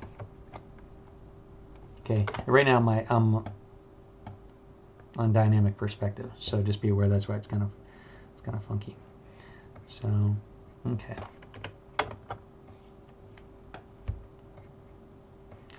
Again, if you just need to go ahead and just want more of this piece, I'm just going to go ahead and hit duplicate, and that's going to give me another one. Okay. And then with this, I can actually just kind of shrink down, stretch out. You know, I can kind of utilize it for other pieces or other things that are, you know, maybe this is a little bit more nest-like. If I have any rocks or anything else, or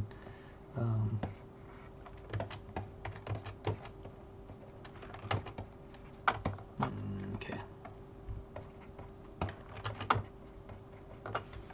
let's go on. So I'm just quickly just adapting, taking out some of that nest piece.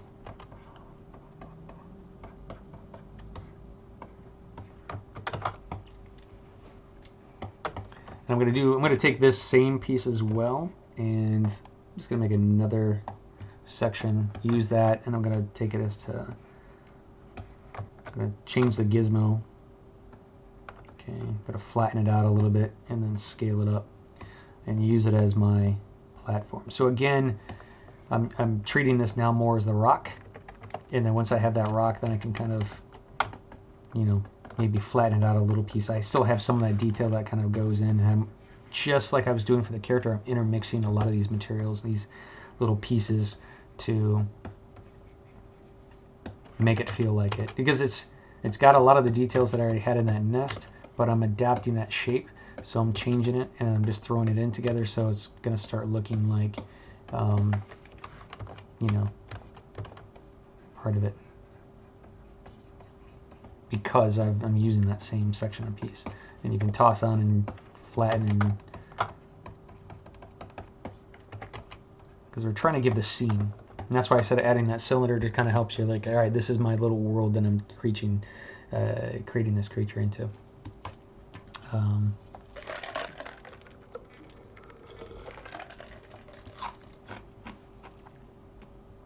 Yeah, I definitely like pure rough. So do you guys have any questions on this?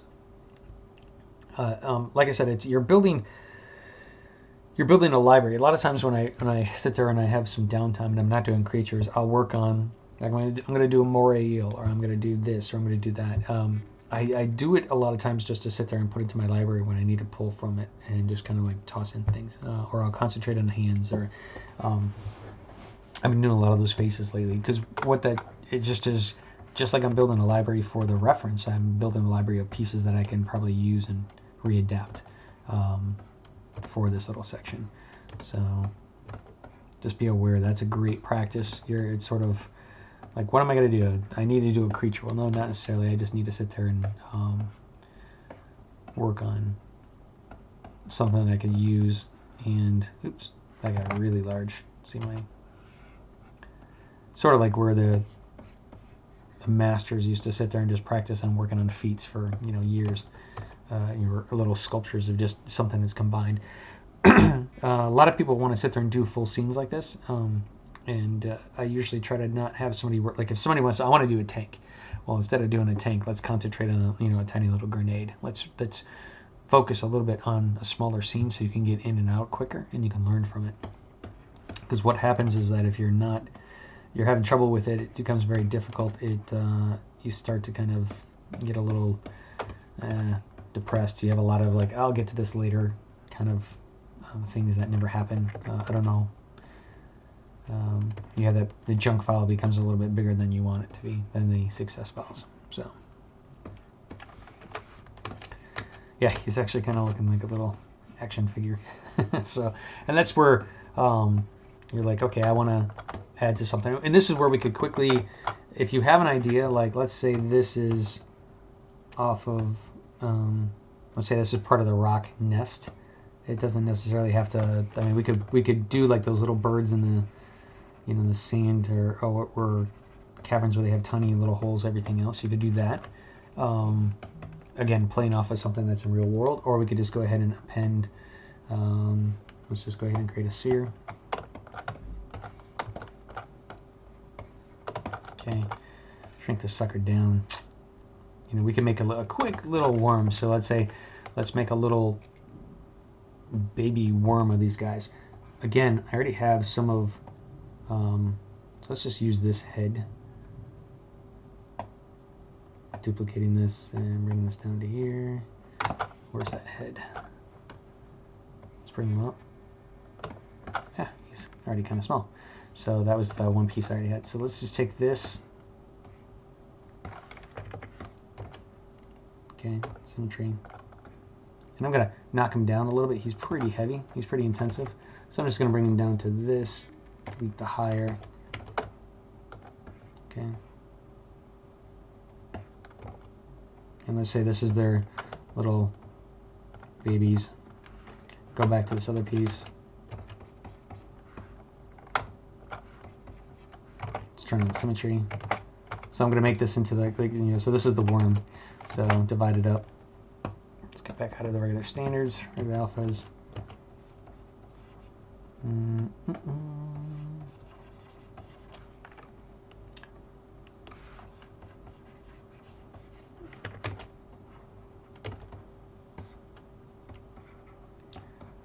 So we're using what we already kind of done for that one for the adult. And let's just, you know, pretend it's got like a little carapace section.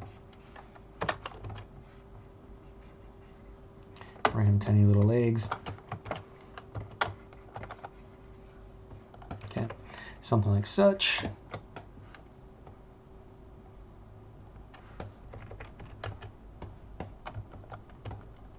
Probably going to take out the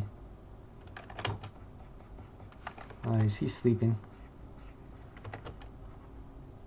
He's not fully born, so he's just sleeping. And because, you know, like most of the times, like the babies look kind of funky up until that point. So he's just a happy little sleepy baby. But we're using that head that we've already kind of created. And then we're going to have these little hands kind of come out. Again, we're going to add a little bit more detail. Hey Momo, thank you very much. I appreciate it. Hope you guys are doing well. And it's kind of like a little pea pod-esque type guy. And let's just kind of curl up his tail a little bit more because he's got that long body. So let's pretend like we kind of know what. Let's save. Okay. Alright, I'm not going to put too much detail into the back. But now that I have this guy, he's probably going to hang upside down. So let's do this. Let's go ahead and I'm just kind of, let's wrap them in there, get a little bit less of the head. And I'm going to go back to here and use the pinch tool. I'm going to make the head a little bit smaller. Yeah. I want to show some of that, but I don't want to be... Okay. I'll make him happy. I'm going to take this object that I made. Let's go ahead and just merge visible. Crap. Did not mean to do that. Okay. I merged everything. So let's go ahead and I forgot I had I was in here on my screen, but I forgot that I had everything kind of done. So let's just go ahead and select those two objects. Let's go ahead and merge visible. Okay, so now that I got this guy as is, and then I'm going to go ahead and append that piece into it. Turn that off. I'm going to turn those back on. I think there were some pieces in here that I didn't need. Oops, not the nests. Right, I think that's where I was at. Because I want to take this guy. Again, if you ever need to grab this piece again, just go ahead. And I use that tool to reassess. And then I'm just going to go ahead and hold down Shift. And I'm going to flip this guy over. Because I want to sit there and build like he's got like some kind of not a pincher necessarily, just this is where he's going to be hanging from. Okay. So something simple. Okay, this is part of the concepting, and if he's going to be hanging, then I'm going to have him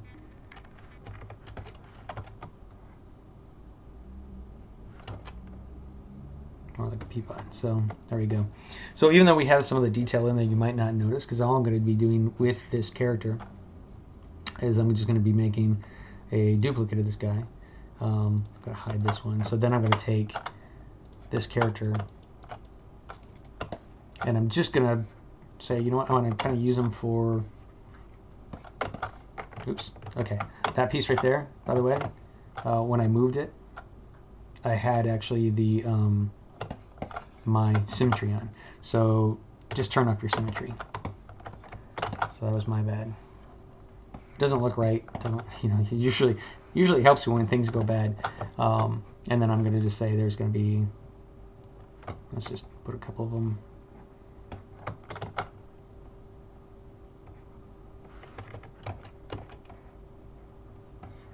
It's like little floating, and then once I have that set, then I can just do the duplicate, and let's just do a little bit of rotation.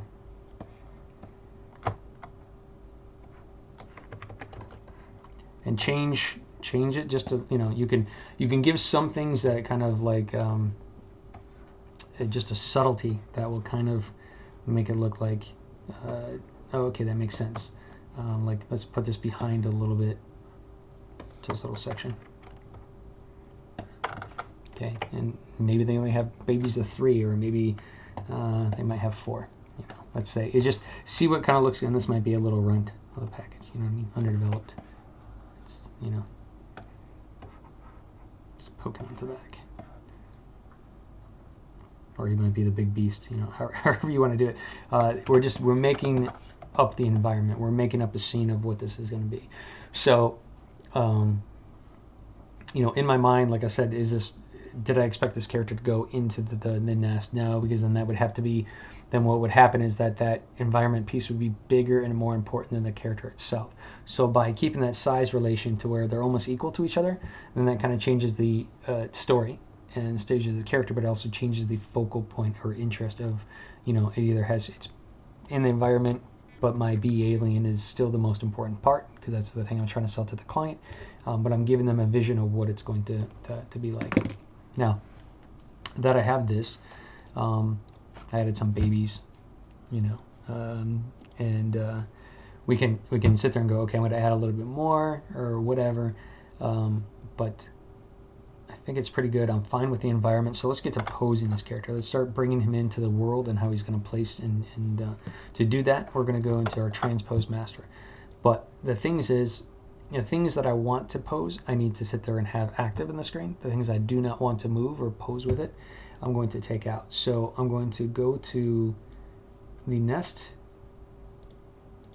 below, the things I added and created, and I'm going to take those out all the way down. Now this right here is the active piece, so I need to kind of come back up to where I need to get to a different active section. I'm going to come back here and I'm going to double check everything that I'm pretty happy with, make sure I don't have any pieces. Like, I'm going to probably go ahead and, like, that was my merge piece. Let's just go ahead and delete out a few of these things. Make the file a little bit more. And if you delete something, if you don't want it to be asked again, you can kind of say yes, no, don't ask me again. My nest is the original part that I want, so I was fine to there. As you see right there, when I went to the active layer, that's where it came back in the screen. I'm going to double check everything before. Looks pretty good. Before I do this, guys, I want to save. You want to save and double check yourself. Take a snapshot before you do a lot of main. ZBrush is great and it barely crashes on me, but sometimes, like, if you do a certain amount of things and it crashes when you least need it or expect it, and that's what will happen. So now that I have this, I'm ready to pose. I'm going to go up into transform, I'm sorry, Z plugin, transpose master. Okay, now it's at the highest levels of where I have. Everything is pretty much at the high levels. I could do all low. All low is going to take everything in the scene, and it's just going to bring it down to this lowest division level. That's why Z remeshing and bringing it to a very good lower. This is where this comes in very handy. If I was stuck to a very high level that didn't have subdivision levels, then it makes it very difficult to pose and move, and that's what I really want to do. So, but transpose master, when you go to transpose master T-pose mesh, that will do the same thing. It's going to pretty much hit all low, bring everything down here. I'll show you. I'm going to say all high back to get back. Okay, and then I'm going to go to T-pose mesh, and then it's going to transpose master T-pose mesh, and it's going through every single layer, as you can see in my subtools, and it's going through and it's just finding its lowest level and bringing it down, and it's going to give me the collapsed version of what was shown. Now, just because I'm not showing that nest or anything else, it's in a different file. It's still here. Okay, this is just the T-pose of everything I've shown. So for me, in order for me to interact with this character to the piece that I do, I'm going to go back to here, and I'm going to go back to, I'm going to click on this, and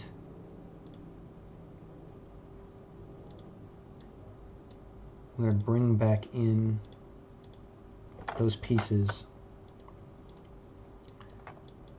like so. Let's go ahead and make this just a little bit bigger. Okay, now with this piece right here, I'm going to just say, again, merge. There's nothing else in the scene. I'm trying to grab that environment. I'm just going to say merge visible. Okay. And it's going through, and it's actually, when it says reconstructing, it's just going through each of these subtool levels, and it's giving the breakdown for that piece, even though it's merging it. Because what it's going to do is going to take the combination of every single, so let's say if one of these had a subdivision level of 5 and another had a subdivision of 3, if they are not consistent, it's going to slam it to subdivision 4. It's going to take the midpoint of those things, so just be aware. So if you want to have it all be the same subdivision levels to go to the lowest ones, you have to make sure that when you, before you merge those subtools together, they each are consistent to each other. Does that make sense, everybody? If I'm going too fast, or if there's something I'm explaining that is not quite making sense, please just ask. So now that I have that merged, I'm just going to call this, oops. Just going to call this B alien base. It's saving for me.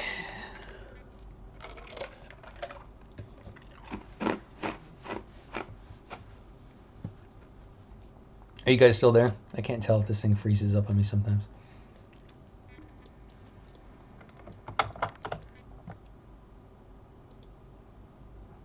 I'm just going to re-snap this just to its center. I'm going to take this and back to my T-pose. Cool. Thanks, guys. Hey, how's it going, Pro?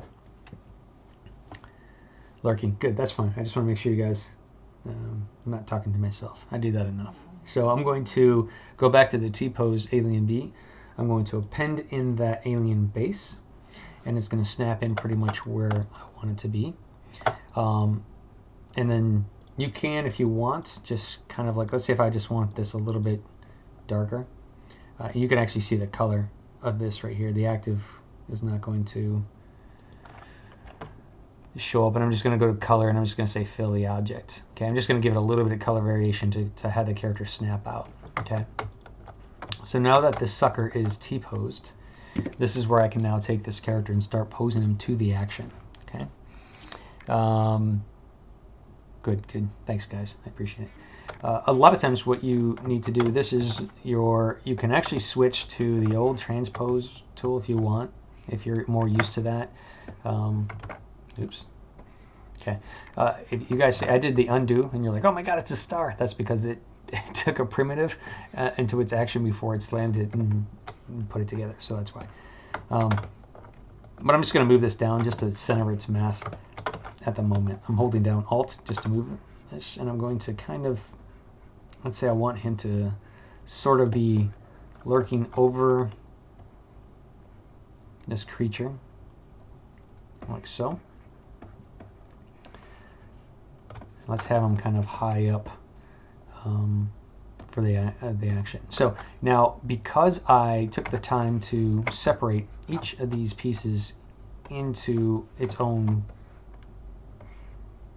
pretty much like its own section, you know what I mean? I was like saying I want to, you know, have this joint and be very aware of it. That was because I was thinking ahead of how I might want this guy to interact and make it easier to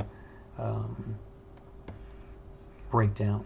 So, because if I had this as all one piece, as you can see right now, a lot of those things will kind of break. It'd be very difficult to kind of twist when it's kind of connected. It's like it starts to become mushed and you have to come back and resculpt, which is fine. You do. I will probably have to resculpt a few of these things, but I'm going to use it to kind of make my life a little bit easier in how I might want it to grab on and hold. So I'm going to concentrate in on the arm, and I could also do this just because this is a solid piece, or I was kind of treating it as a section of the arm.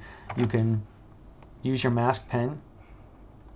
You could also go and hold down this and you can say mark lasso, and then I'm keeping my control button held down and I'm clicking on it to smooth out that transition. Okay, so what's happening is it's like as I go into here, every single time I hold down control and click on it, it gets a little bit lighter. What it's doing is actually just pulling back the masking of this object, so it'll be a smoother transition. If I hold down Alt and I click down on the sucker, it's going to tighten. Control Alt, it's going to tighten that up. So if I turn it, it's going to be this harsh section. Okay, so I want to go back. I want to blend out that just a little bit more. I'm going to use my gizmo tool, and I'm going to kind of try to. I'm looking down the line and I probably want to sit there and twist just a little bit of how it might hold on. I want to make sure it doesn't bend too much, but I'm trying to twist that elbow just enough so it makes sense. And I'm going to come back to the lasso. I'm going to bring this down, do the same thing, and twist and start to bend. Okay. All right, my hand is getting lost up in there. Somehow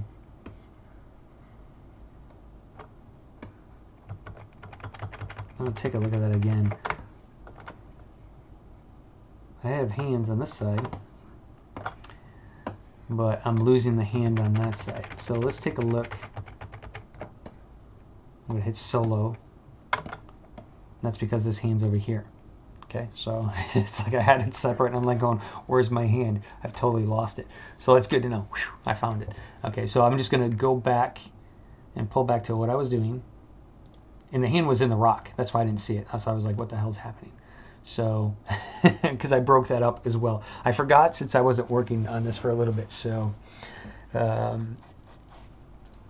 it going, Fernando? So now that I know that, I can breathe a little bit easier. I'm going to come back to here and I'm going to, I'll use this gizmo and kind of twist, and because I'm going to have it to where it's kind of like almost grabbing on to this object. Let's go ahead and find that hand. Let's bring the hand back into space here.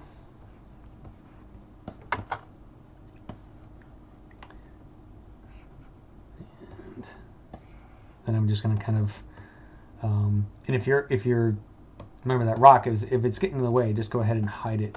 And because I had this kind of the hand going up into the arm section here, I could just bury it, use that the element to kind of twist, and I could always resculpt, or I could even make the hand to where it's kind of really holding on to that rock. And I could use my move tools to actually kind of also move this way as well. So that allows me to sit there and kind of like, well, I want to kind of have it almost like it's grabbing onto this section of rock. And if I need to sit there and take this hand, and just because the hand might kind of look kind of weird because I'm grabbing too much of it, you can,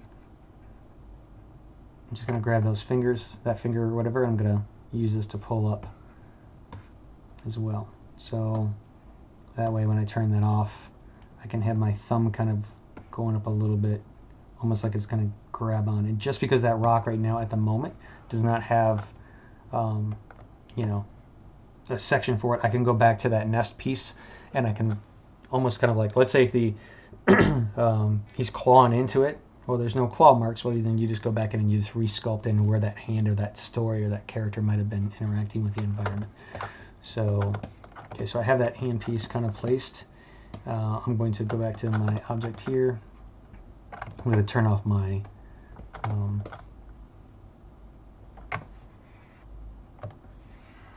gizmo, and I'm going to grab the section of the piece that I might want to turn here. So I'm going to grab some of these pieces that I want unmasked, and I'm going to hold down the lasso tool, and I'm going to hold down Control-Alt to grab everything. So right now, if I move this piece, you could always just do this, and you're like, okay, that's fine.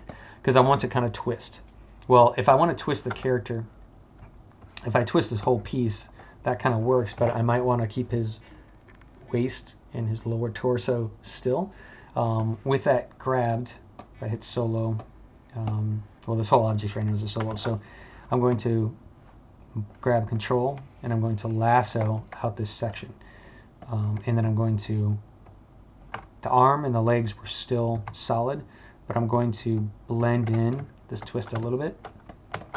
And I'm going to probably, if he's holding on his hand like so, I might kind of twist and bring the shoulder down, so I've got to twist back up. So maybe he might be looking over to his left shoulder.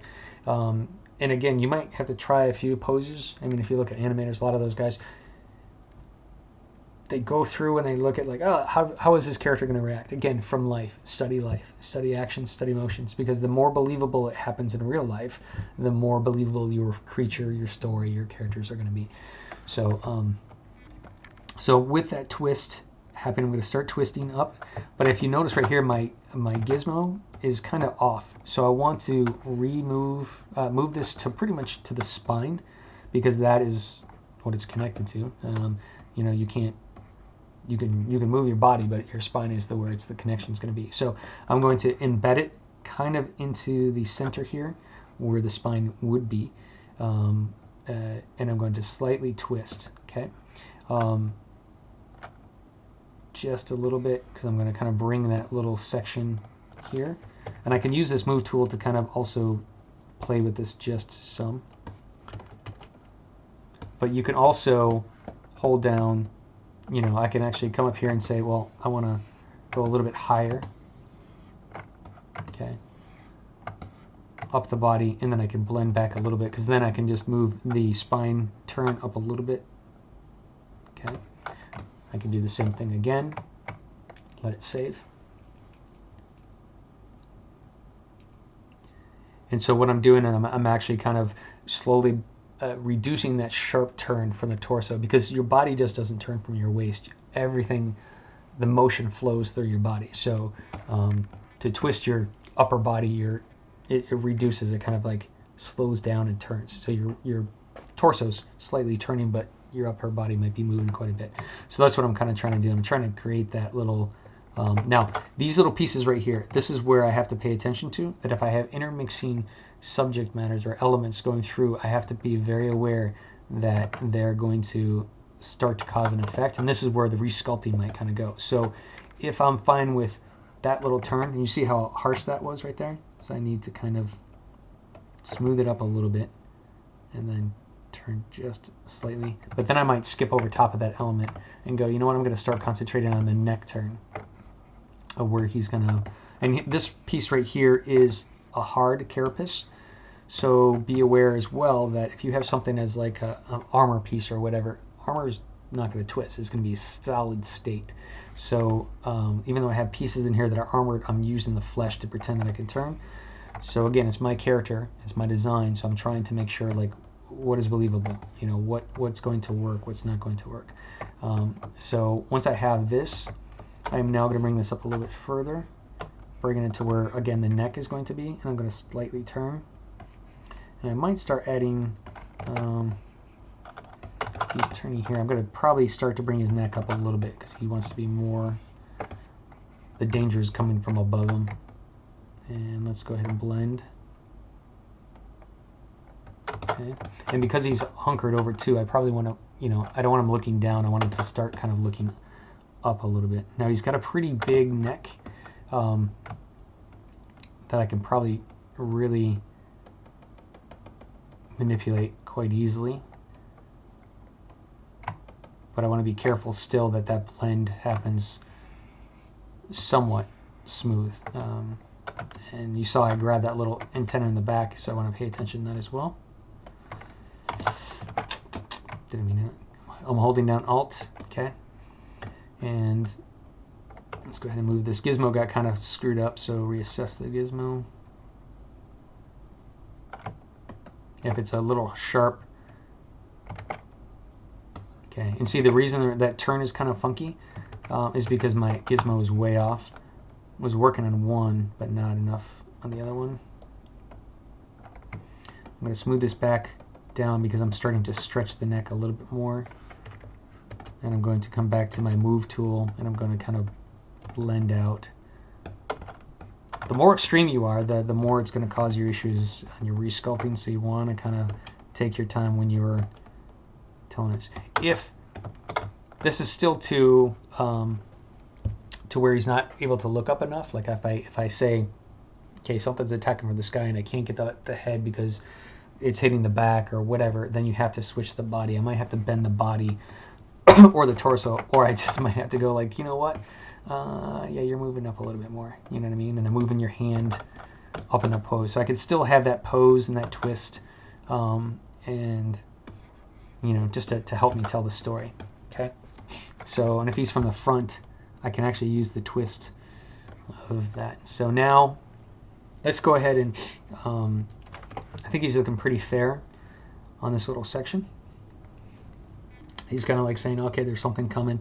So I'm going to, let's go ahead and readjust the other arm. Usually I deal with the upper body in the pose because the legs then will be intermixed in, you know, between it. Because if I have, you know, do I want the hands planted on the rock, one kind of coming up in kind of a focus, but that's a lot of, the story's coming from the face down. The legs are usually just the plants. That's usually where you have the support and it's not as interesting. Now, it's going to be different if you have your feet together, you're in a stance. If you have your feet spaced, you're in a fighting stance or a relaxed stance. It's important, but usually a lot of what's told of the character and the action is towards the front, you know what I mean? Like if I'm in this kind of pose ready to fight, that tells me something. If I'm kind of like this, I'm sort of defensive, that tells a lot of the character that's going to pull through.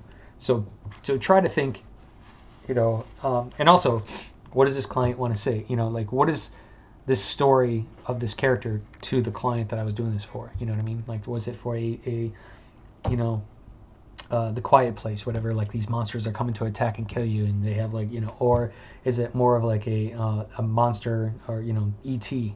that was just misunderstood, you know what I mean, just wanted to phone home. You have to kind of realize you are telling the story through its actions and its look along with it, but this bee could just be misunderstood, you know, and then my dog doesn't like that idea as well. So, you know, I think he wants a nice character. So because I have these broken up in elements and I have this piece separated, I'm going to grab the two sections along with my hand that I missed before, okay, and I'm going to go ahead and grab that and just replace the gizmo. I'm going to bring this kind of out, twist, oops, be careful you don't scale.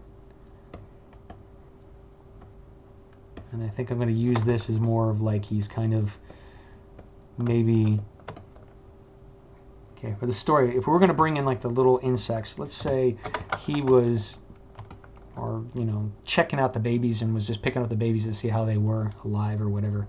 So I'm going to probably just say he's leaning down when something happened. And just because I start off with one story doesn't mean that I have to keep to it.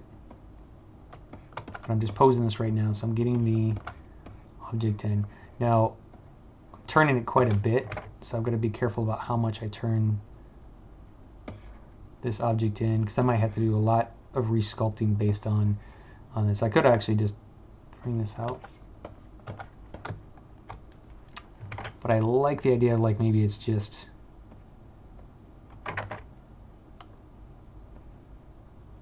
shifting down, looking, and then let's go down and, oops, I made a duplicate, didn't mean to do duplicate. It's got 2 arms now, so, and then again, grab that, careful of whatever you else grab. You could always do a quick check to see, yep, I missed something. So solo, you know, just to make sure. Okay.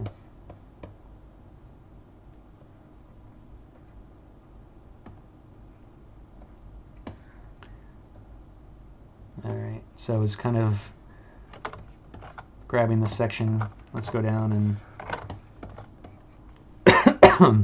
I'm going to just lasso this finger, and I'm going to click onto the desktop. We're holding down Control to inverse my selection, because I want to sit there and bring the thumb into more of a pinching.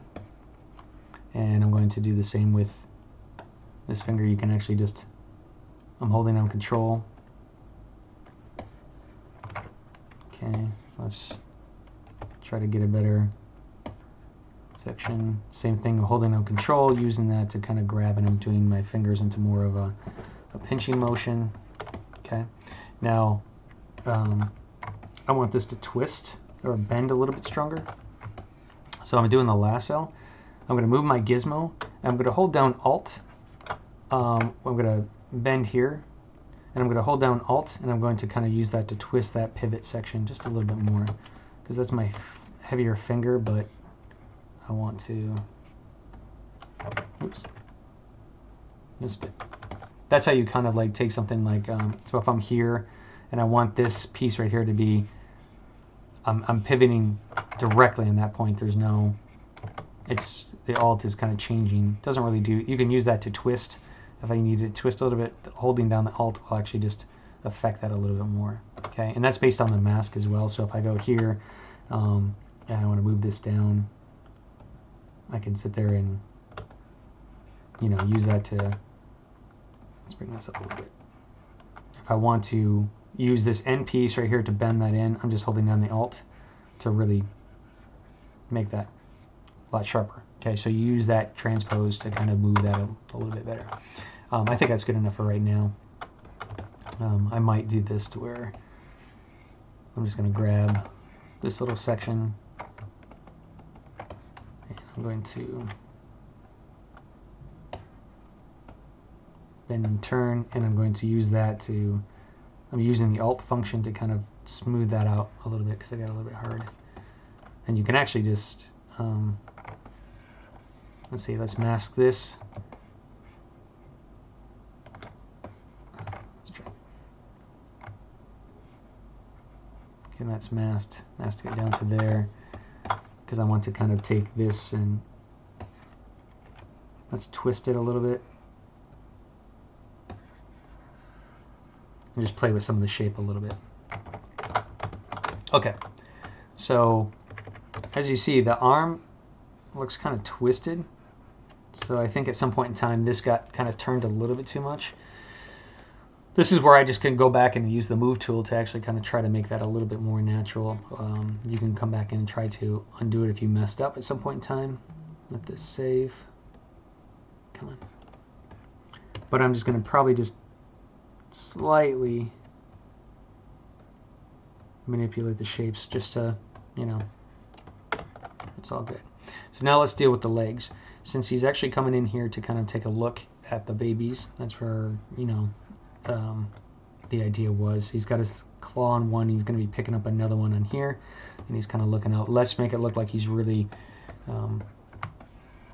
on this object. So I'm going to take the two leg, I'm going to take that one leg, I'm going to do my gizmo. Let's bring this up.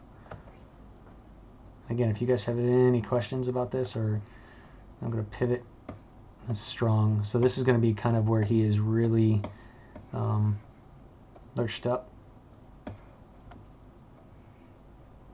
you know. And that's why this piece kind of got a little bit kind of, we have to be aware, you know, how much I can actually manipulate this object.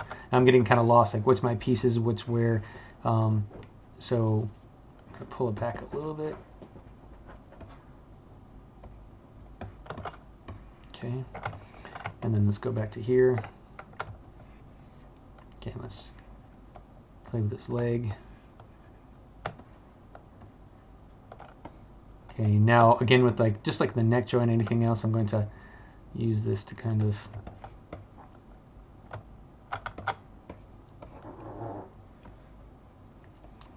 it's a dog again. He's been snoring a lot lately. All right, now as you see right there, I'm kind of intermixing with the arm, and this is where I'm going to have to probably change. I can hold down Control and Alt to go back and grab that other one, and let me go ahead and turn them in, bring them down. So by that arm, I'm kind of interacting almost like he's kind of resting his leg up into it, okay? And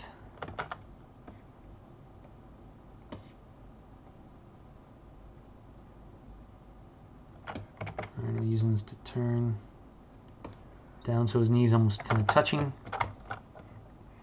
I'm looking for his action pose. I have a lot of things leading the body down, and I'm going to be taking a look, and then by having that little thing up here, you know, one of these little guys hanging up on his hand, that's going to help lead my eye up around as well. So I think that looks pretty good. Let's go back to here, and let's take a look at, can we rotate that sucker up any more?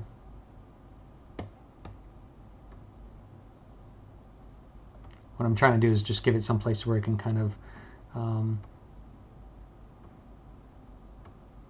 snap. I'm going to have to rebuild that section here. I probably want to bring up the leg just a little bit. I'm going to go back in and I'm going to rebuild the environment piece into the, you know, around the character, kind of like he's sort of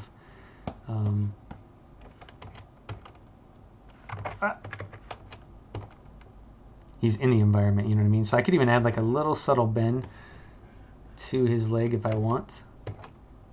Again, I'm kind of needed to change. And he's got this really strong leg straight up, but the leg can actually come out onto this point of here. So I'm going to go back over to the other leg. And how are we doing on the time? Okay, actually we're doing pretty good. Okay, and I'm going to go ahead and drive that out. Maybe a little bit of a twist to open this up. And what I'm trying to do is give it a little bit of an angle underneath. Okay. And I want it to kind of hold back because he's using his, I mean, we could do to where, how's that look? You know what I mean? Is it that this leg is kind of coming forward, which we could possibly do to see what his weight distribution is. You want the action, the weight distribution, and to see if it's believable. You know, I might have to kind of go, well, maybe not that much, and maybe he's got it turned in just a little bit. So we're making a believable pose, and if it doesn't look like he would actually stand or he's going to fall over, then that's not good. So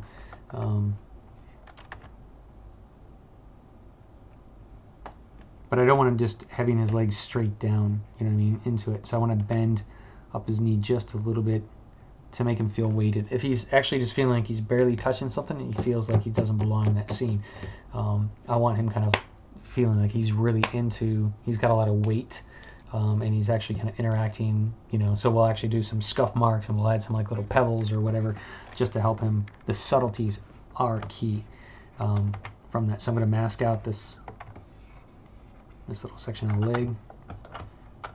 going to bring it up for the gizmo again for his section, and I'm just going to bend the knee subtly. Okay, maybe do a little twist. Okay, and I'm still going to kind of keep it slightly cockeyed on the outs. Okay, so that is pretty much where I think he's good. So now let's go to the environment. So now let's kind of drag this environment, some of these pieces.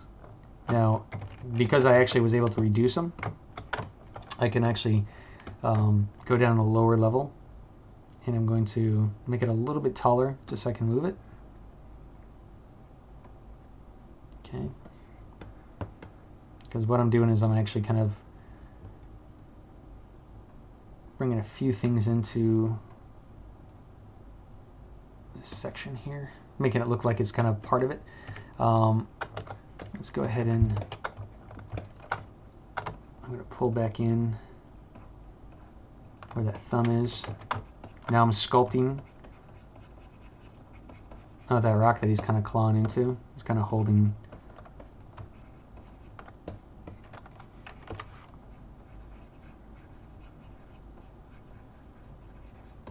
Because again, I'm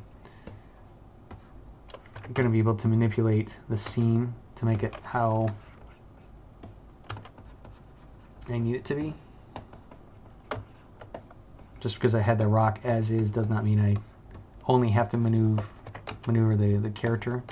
A lot of this has to do with the fact that you just need to sit there and change the interaction. And then I might even kind of bring some stuff. Okay. Now here, instead of moving everything down, I'm just going to kind of move this little section, like maybe he's like in a little ravine.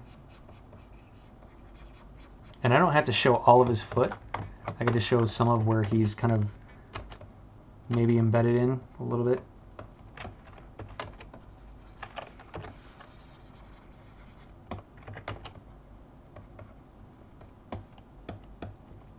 And the same thing from here.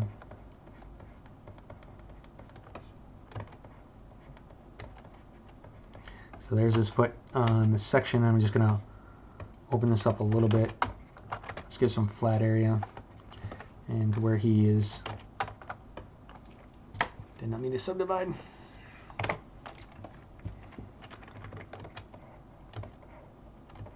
He's standing on that rock, like so.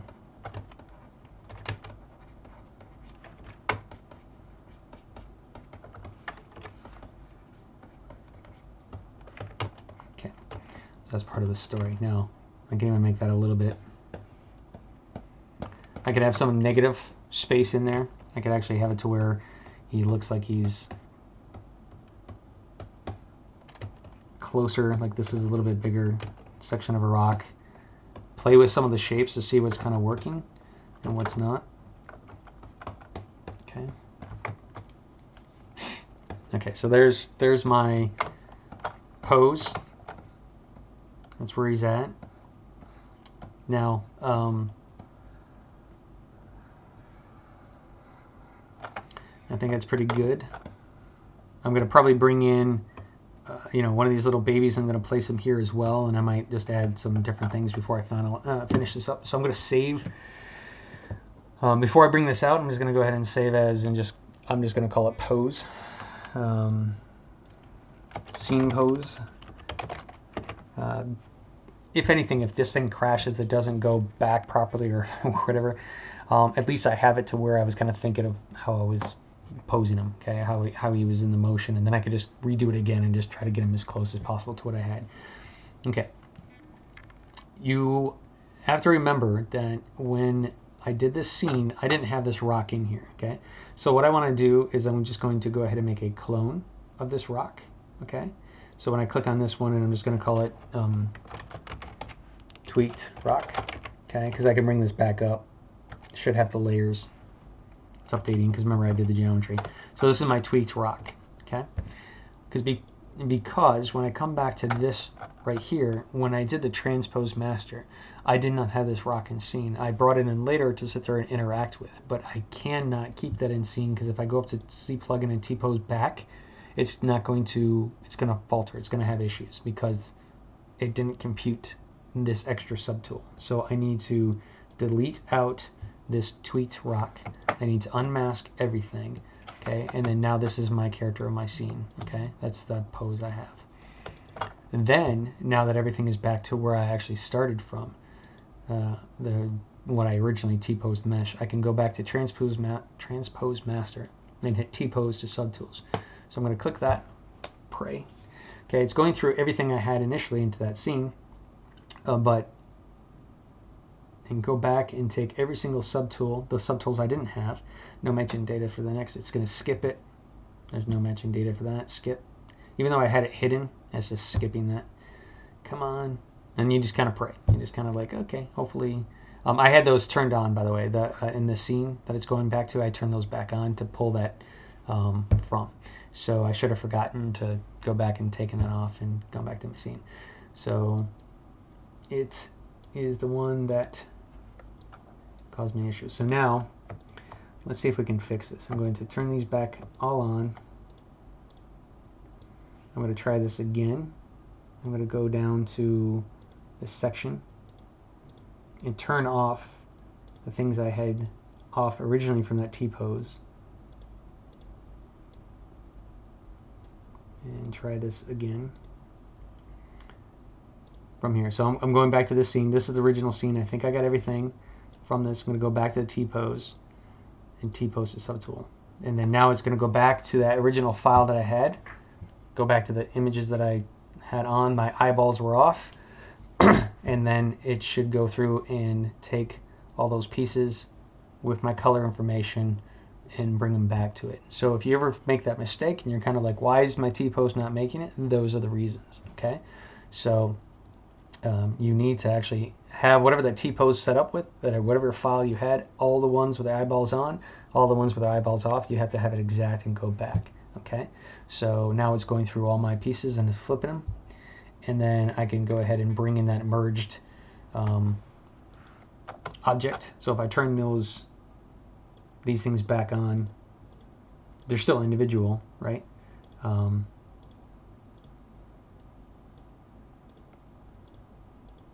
Separate pieces, but what I could do now is I can actually just go back and resculpt.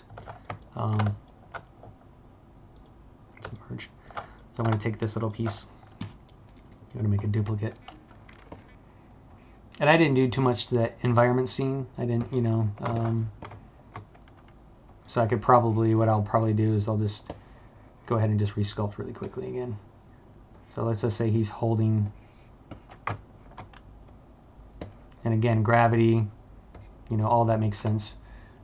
Make sure you're using it properly. So check your scene out and go, yeah, would this be turned here a little bit?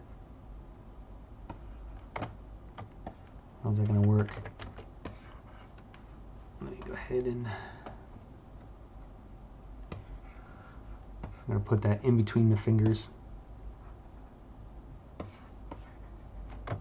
And since I got a lot of these characters kind of looking the same way, I'm going to probably not do that. Probably twist this a little bit to really kind of showcase it. And give a little bit of movement that's a little bit different from the rest of them.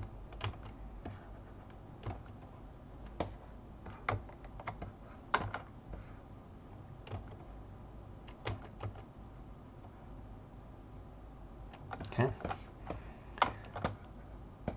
So now on the rocks, let's go ahead and just, I'm going to do some like little pinpoints to make it look like that's where they're stuck. Okay, so all I'm doing is I'm just sculpting really quickly, switch around. He's plugging from this piece, so this is the section where he's pulling from, and he's ripped it out, so now I'm going to do a little bit more of a cavern section. So that's where this guy came from. And because again, it's a story that I'm kind of telling. Let's go ahead and I'm just going to resculpt this little section out to where his leg is going to be. Any questions on that process that I just did, everyone?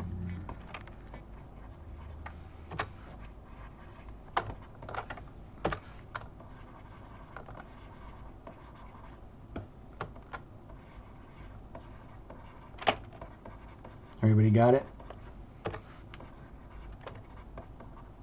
All clear? Cool. There. Okay. And now I'm just adding some general rocks, things to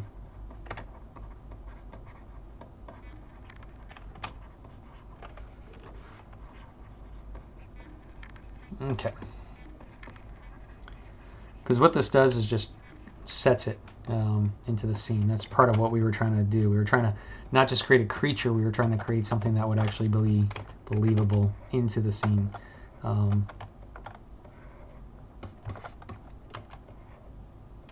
Okay, so since these are separate elements, I'm just moving them around.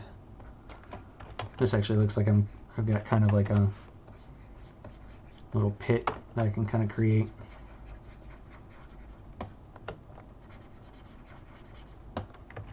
He's almost stepping into a hole.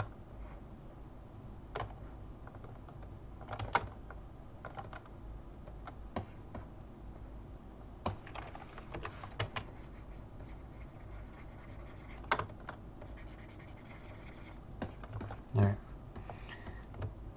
And if I need to go back to this one leg, that, you know, I could still, since I've T-posed this quite a bit, but let's say I just want to kind of do any kind of tweak, all I'm doing is just grabbing this one leg right here, and then I can still kind of move it just a little bit if I need to, move it down, and then I can go back and say, because this is a different section of the leg, I can then, you know, add in some extra marks or twists. I need to come back to here. I need to sit there and manipulate this a little bit, you know, maybe carve into this and make it feel like it's part of the skin that's going up in. So this is where the design's kind of just to flesh it out. So okay.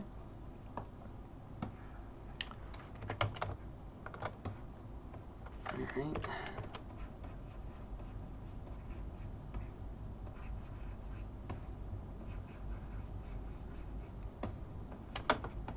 All right, let's see, and I think this guy's, I need to bring back the hand in this.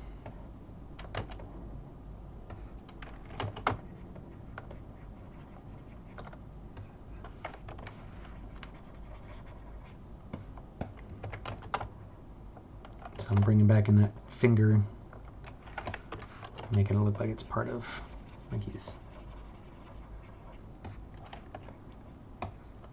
digging into it. And then I can add some more detail on the hand, tweak if necessary.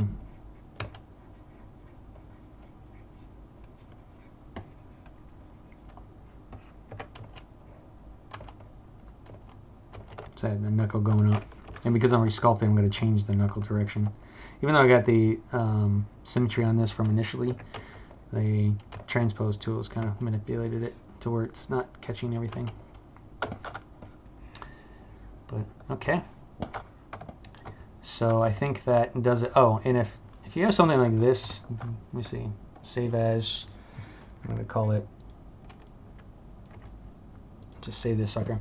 And you're like, I have a base and I have pieces that are not flat, and instead of just sculpting it out flat, I'm going to click on this object right here. I'm going to hold down Control Shift, and I'm going to go up to my brush, and I'm going to go over to Trim Curve. I'm going to turn off Dynamic Subdivision, or Dynamic Perspective, and I'm just going to kind of come up here and go. Again, the mesh is composed of things, so I'm just going to delete the lower and use the Trim Curve to kind of flatten that out. What it's doing is just taking everything and flattening it to whatever the level. Hopefully it works. Hopefully you guys can see it.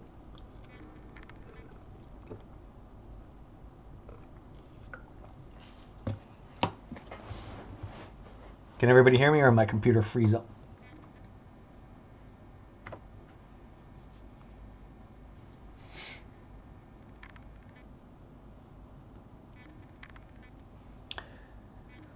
I wasn't expecting this to take as long as it is doing, so, but this is sometimes a risk. Okay, good, thanks, bro. I don't know why it's taking so long. You can try to hit escape if you need to. I'm going to go ahead and say wait for the program. Let's see. There's a time limit to these things. You kind of go, okay, it's working, it's computing, and then past a certain point, you can just say close the program. Okay. So, but if you notice, before I did that motion, I saved. Okay. You also have your quick save files and your preferences that you should be saving up, just to make sure it's all kind of good. Because again, things happen. So when you're working, and if you aren't saving your work, then hours can go by and it can kind of mess things up. If you are, yeah, fingers crossed on the auto save as well with the quick saves. I did both. I mean, the quick saves are great if you missed on the, your regular saves. You're not doing it manually. But if you're not doing your quick saves every 10, 15 minutes, you can lose hours of work very quickly to do it. So, and there's Martin and there's James. I have to look at their mugs every single time I open this thing up too. It's very frustrating. So it's going to come through, and what it's doing is saying in my quick save files, it's bringing that up. I'm going to just go ahead and just say, I'm going to close that down. I'm going to go back to my tool and load back up my tool that I did, just to make sure it's all kind of good. And then I'm going to go through and do it a different direction, a different way to do it. Because you could actually either delete that entirely, or else you can actually go through here, and I was on this one. So the subtool on the nest.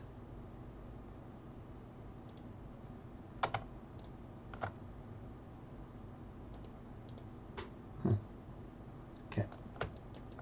So instead of doing it that way, I'm just going to hold down Control Shift and then Alt, and I'm just going to get rid of that. Control Shift Alt to get rid of that. I'm flipping over the subtools, Control Shift to get rid of that.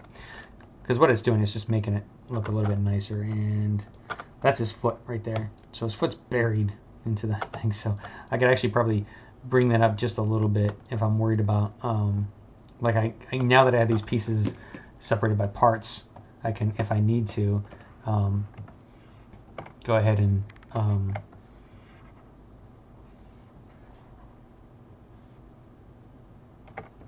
tell this where, there we go.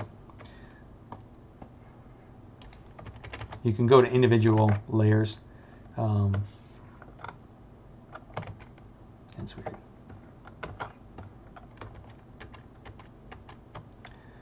And let's just say I want to kind of move that out just a little bit. I could also do the thing to where I can lasso. I can hold down Control and I can go to the mask pen.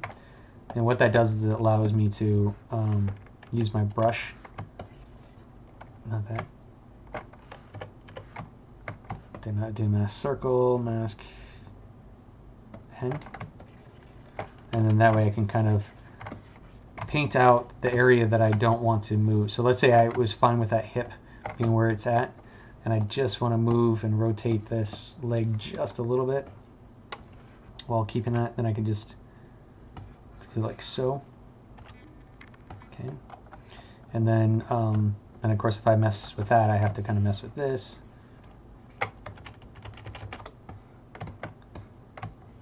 And all I'm trying to do is just grab the one. The symmetry that you see right there is happening because I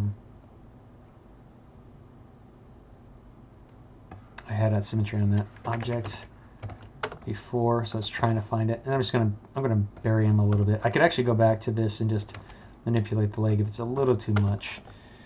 And then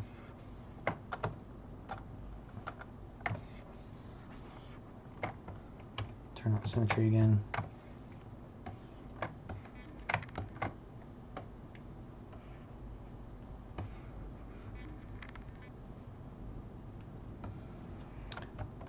And then everything I've already kind of done and sculpted, I could just kind of move and play with that. So that way I can take this leg, just this leg,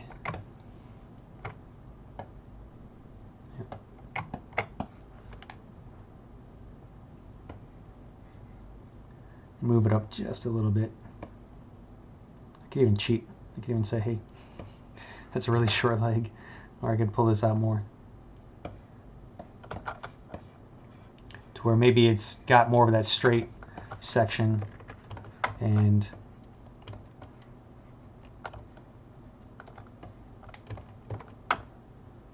it's sitting on the base. Maybe that works a little bit better. Again, just keep playing with stuff until you think it looks good, until you're happy with it. You're telling the story, you're making this stuff up. That's the job of you as the artist, to sit there and sometimes tell a client what might be better, or some different ideas that they can kind of go, hey, how about this? Just to give them something to play off of. I believe big in brainstorming, big in trying things, just to sit there and see what's going to work, because it's very easy to kind of say, oh yeah, this is going to work, but then it doesn't. And then just hit all high to get back to whatever your level, because then it helps me in whatever areas. So, okay.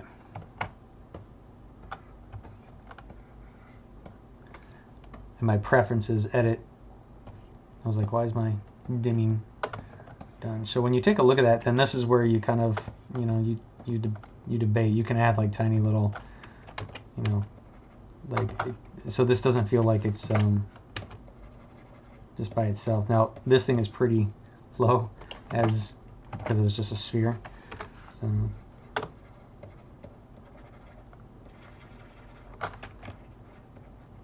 but just because it's a base doesn't mean you can't, manipulate it. Like maybe it's some sand. Again, you're just painting out some of the world.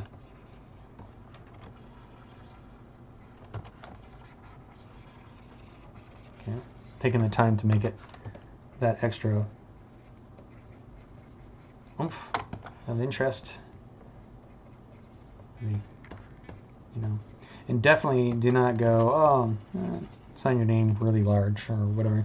The larger the signature, usually the worse the artist that I've come across. Not always necessarily, but just be aware. A lot of times we use stuff for clients, they put their names on it, not you. So just when you're starting out. All right.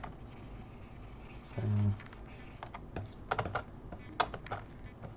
now, on the fact that we've done color for the characters, we didn't do the color for the little babies and stuff, so I'm going to kind of keep it as, I'm not going to really worry about the color for the rest of, let me see, what time is it? Yeah, it's 3:30. So, but if I was going to do color on the babies, I'm just going to go back up to the symmetry color, or do such a quick pass that I'm not really concerned. Because they're pretty small, you can actually, I don't think I have color into the rocks. Nope. So, if you're sending out color to like this to the character, you need to finish out the scene, because that looks pretty blank. So, if you need to finish out the scene well, and again, we're tying in everything to the character, you need to make that environment feel part of that character as well. So I'm going to probably give it a dark base.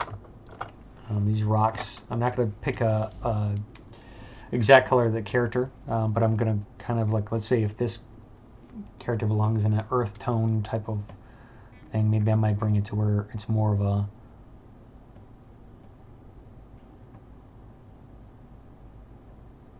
grayed out.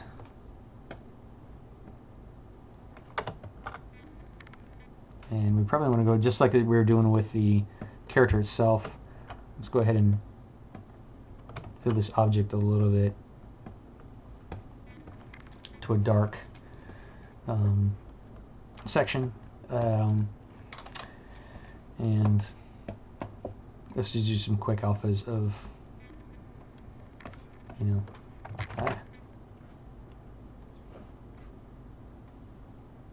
RGB. And then you can, because it's not that important to do the environment as much as it is for the character, but bringing in just a little bit of extra detail will help. So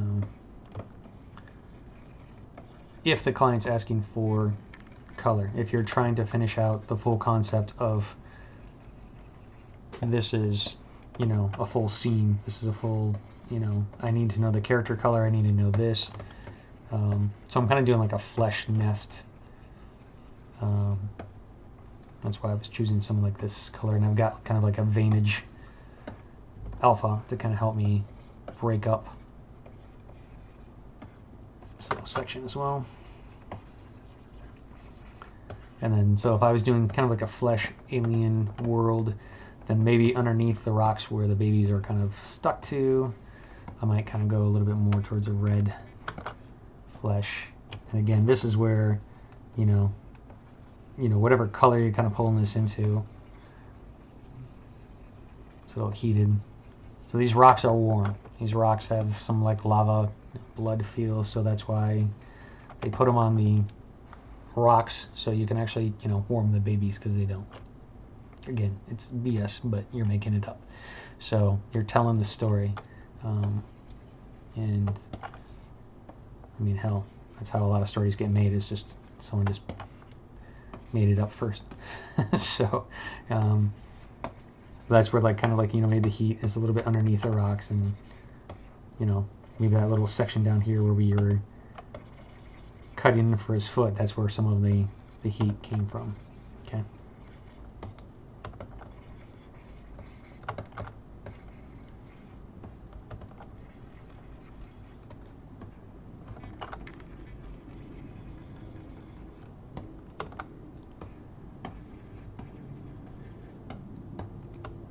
Yeah, I mean, just if you want a little bit more lava rock kind of feel, then it's where we bring in some of the dark.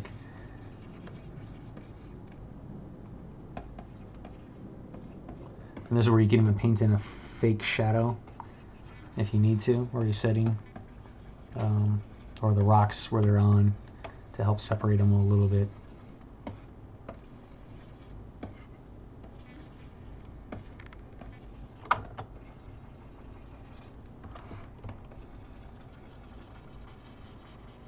Again, it's all, you know, it doesn't take that long. If you notice, I'm not spending more than like, what, 5 minutes on this thing, but it's tying it in, you know, it's just helping you finish out this,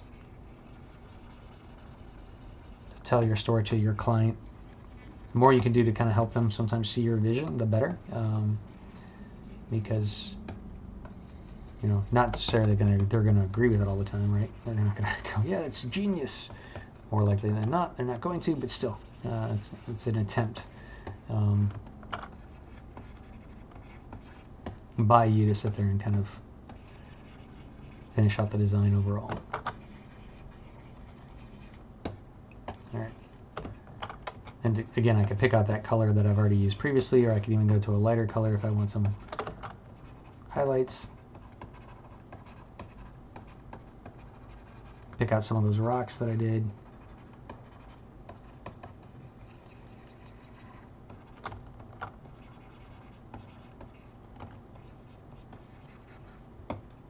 So, are there any questions on these guys, or like anything that's anyone's kind of wanting to know? I think I've hit most of the stuff on my transforming, finishing. So I took a character to full.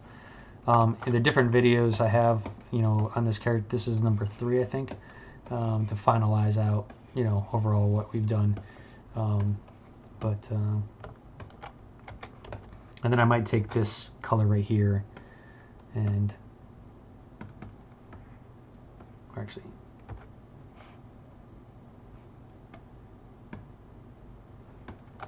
I just want to blend this in a little bit better, so it sets to the ground.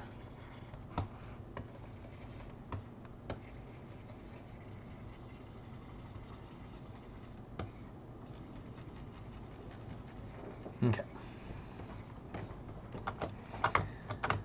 So now that I have that, we had the babies. Now the babies could just be, you know, a general, you know, fill object a few times. But again, I'm going to go back up to the initial one that I had. And let's just concentrate on that, because I could always just take this sucker as is. Let me just go and frame in on them.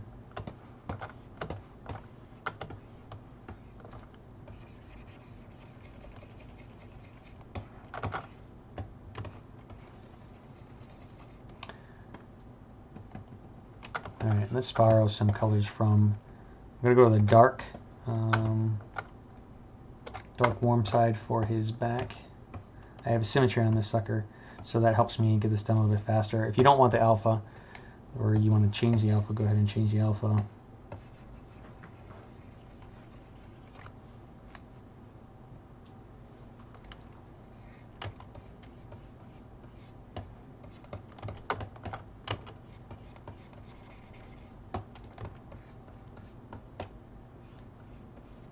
And I'm just grabbing in some of the darks, especially him, to kind of separate. And let's go ahead and get some of the lights.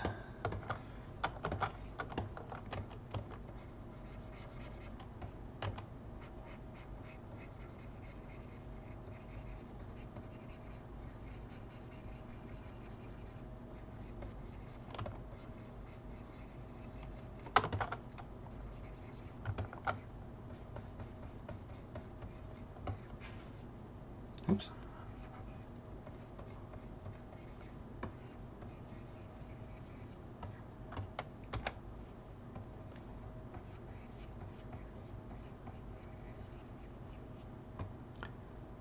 Yeah, I can see people eating these things. I wouldn't want to, but hell. People eat weird things these days.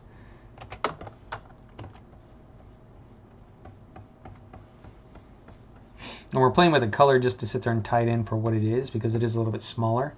So, you know, we don't want to make it exactly like it's a, you know, the pea pod of the adult male or the adult female of this species, but we want to sit there and bring in some of the color hits to let us know that it is something of theirs. So,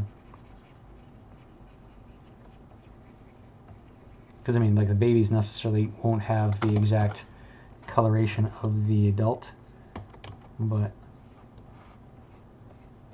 you'll have some of it.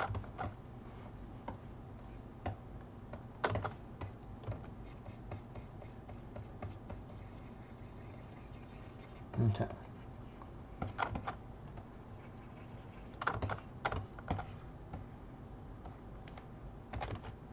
And I'm making it a little bit smaller just so I can see what's happening,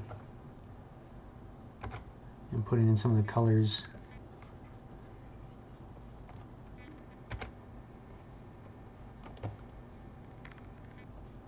I'm going to do a little bit darker tip to where it connects.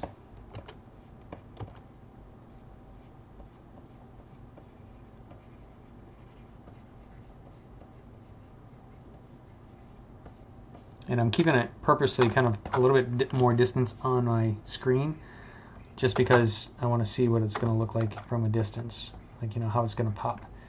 And let's just add a little bit more color to the back. All right.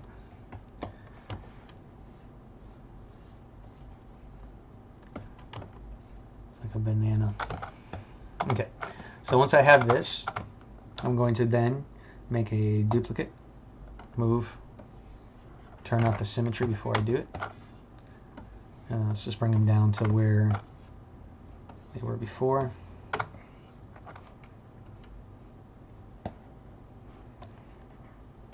That way I don't have to sit there and repeat those same steps that I just did. I'm just kind of using these as a basic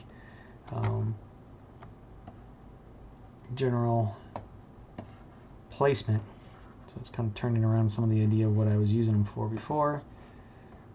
Because I've seen a lot of people where they would just rinse and repeat that, and they would paint every single one of these. You know, there's no need. It's better to kind of do it this way, where you're actually able to, you know, quickly place them. They're all colored.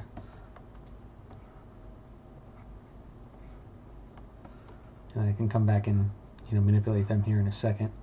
Duplicate, and then let's go ahead and get this last one for here.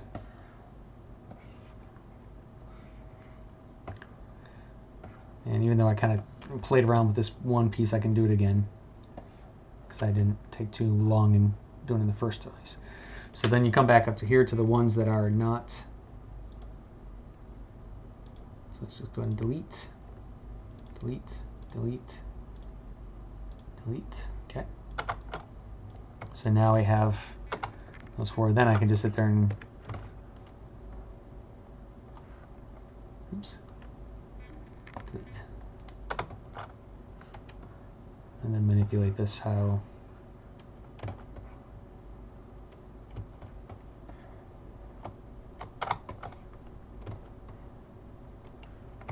And again, if it's a little bit slow, I remember I have those subdivisions on each of them, so that's where you just kind of, you know, move them subdivision.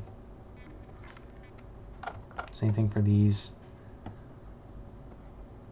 They're giving you some issues.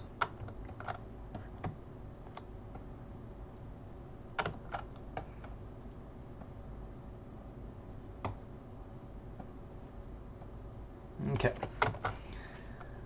So then there's our scene. Fully textured, fully colored, whatever, and then you can just kind of, you know, then it's all properly ready for a nice, you know, render setup, or, you know, this is what my scene was going to be.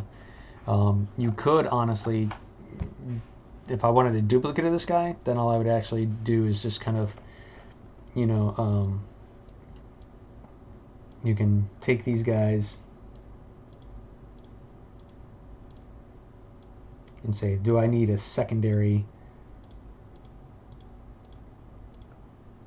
right, like here, just say merge visible. Now this merge visible again is going to be kind of, you know, in the scene, but I'm going to append it to the scene. I'm going to go down to my merge chest where it's at. And I might be putting too much into it, but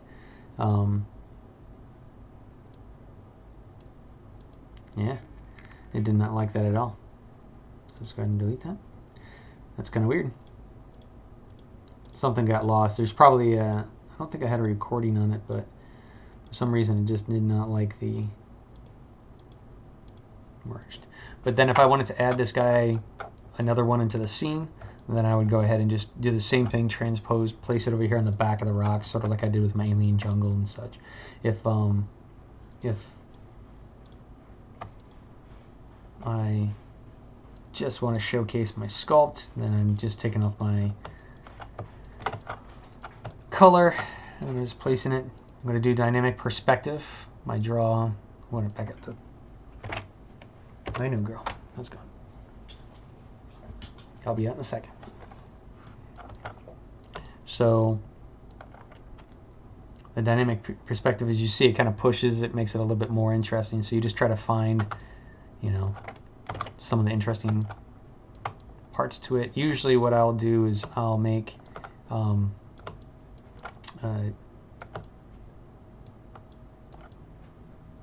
whichever pose, the 3/4 pose, the one kind of the more interesting one. You can kind of, if this was the scene to, you know, the client, of course you want to have different ones, but all I'm doing right now is I'm doing Control S to take a snapshot, and then I'm going to turn off the, and I'm going to, because what I'm doing is I'm just making some, for the final ZBrush demo, I'm just kind of showcasing some of what this was about. If you want to show some of,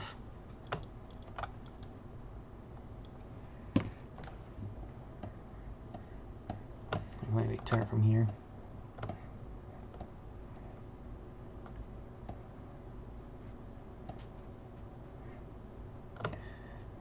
And then that's your, you know, your script page or whatever you want to put to the person, client. That way you're kind of showcasing a little bit more of the interest in the scene, which is going to be a lot, more interesting than just the character by itself or whatever. So we took it, from from concepting, kind of tossing out some ideas, sculpting, posing, cutting, ZBrushing, Z-meshing, poly painting, creating, transposing, everything for those kind of wanting to see this from start to finish. That's pretty much what those last 3 episodes, so episode 14, 15, and the 16th, will carry a full creature concept on these guys. So if you have any questions, just go ahead and let me know. Drop me a line at any point in time. If there's anything else that you want to touch before I kind of shut down, just, pop it out right now. Anybody have any questions, or is anybody out there?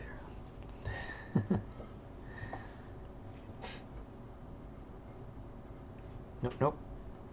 Pro, I think you're the last one. You're the one that's kind of responded a couple of times last. Yeah, Black Death. I think getting back into ZBrush is key. It's a fun program. I love it. So,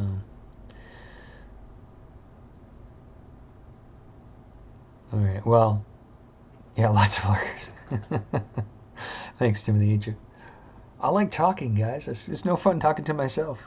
Like I said, I'm just here with these dogs, and they are horrible communicators. So, thanks, Miles. I appreciate it. Drop me a line, because I need to ask you for something. Nothing. No money or anything. Just.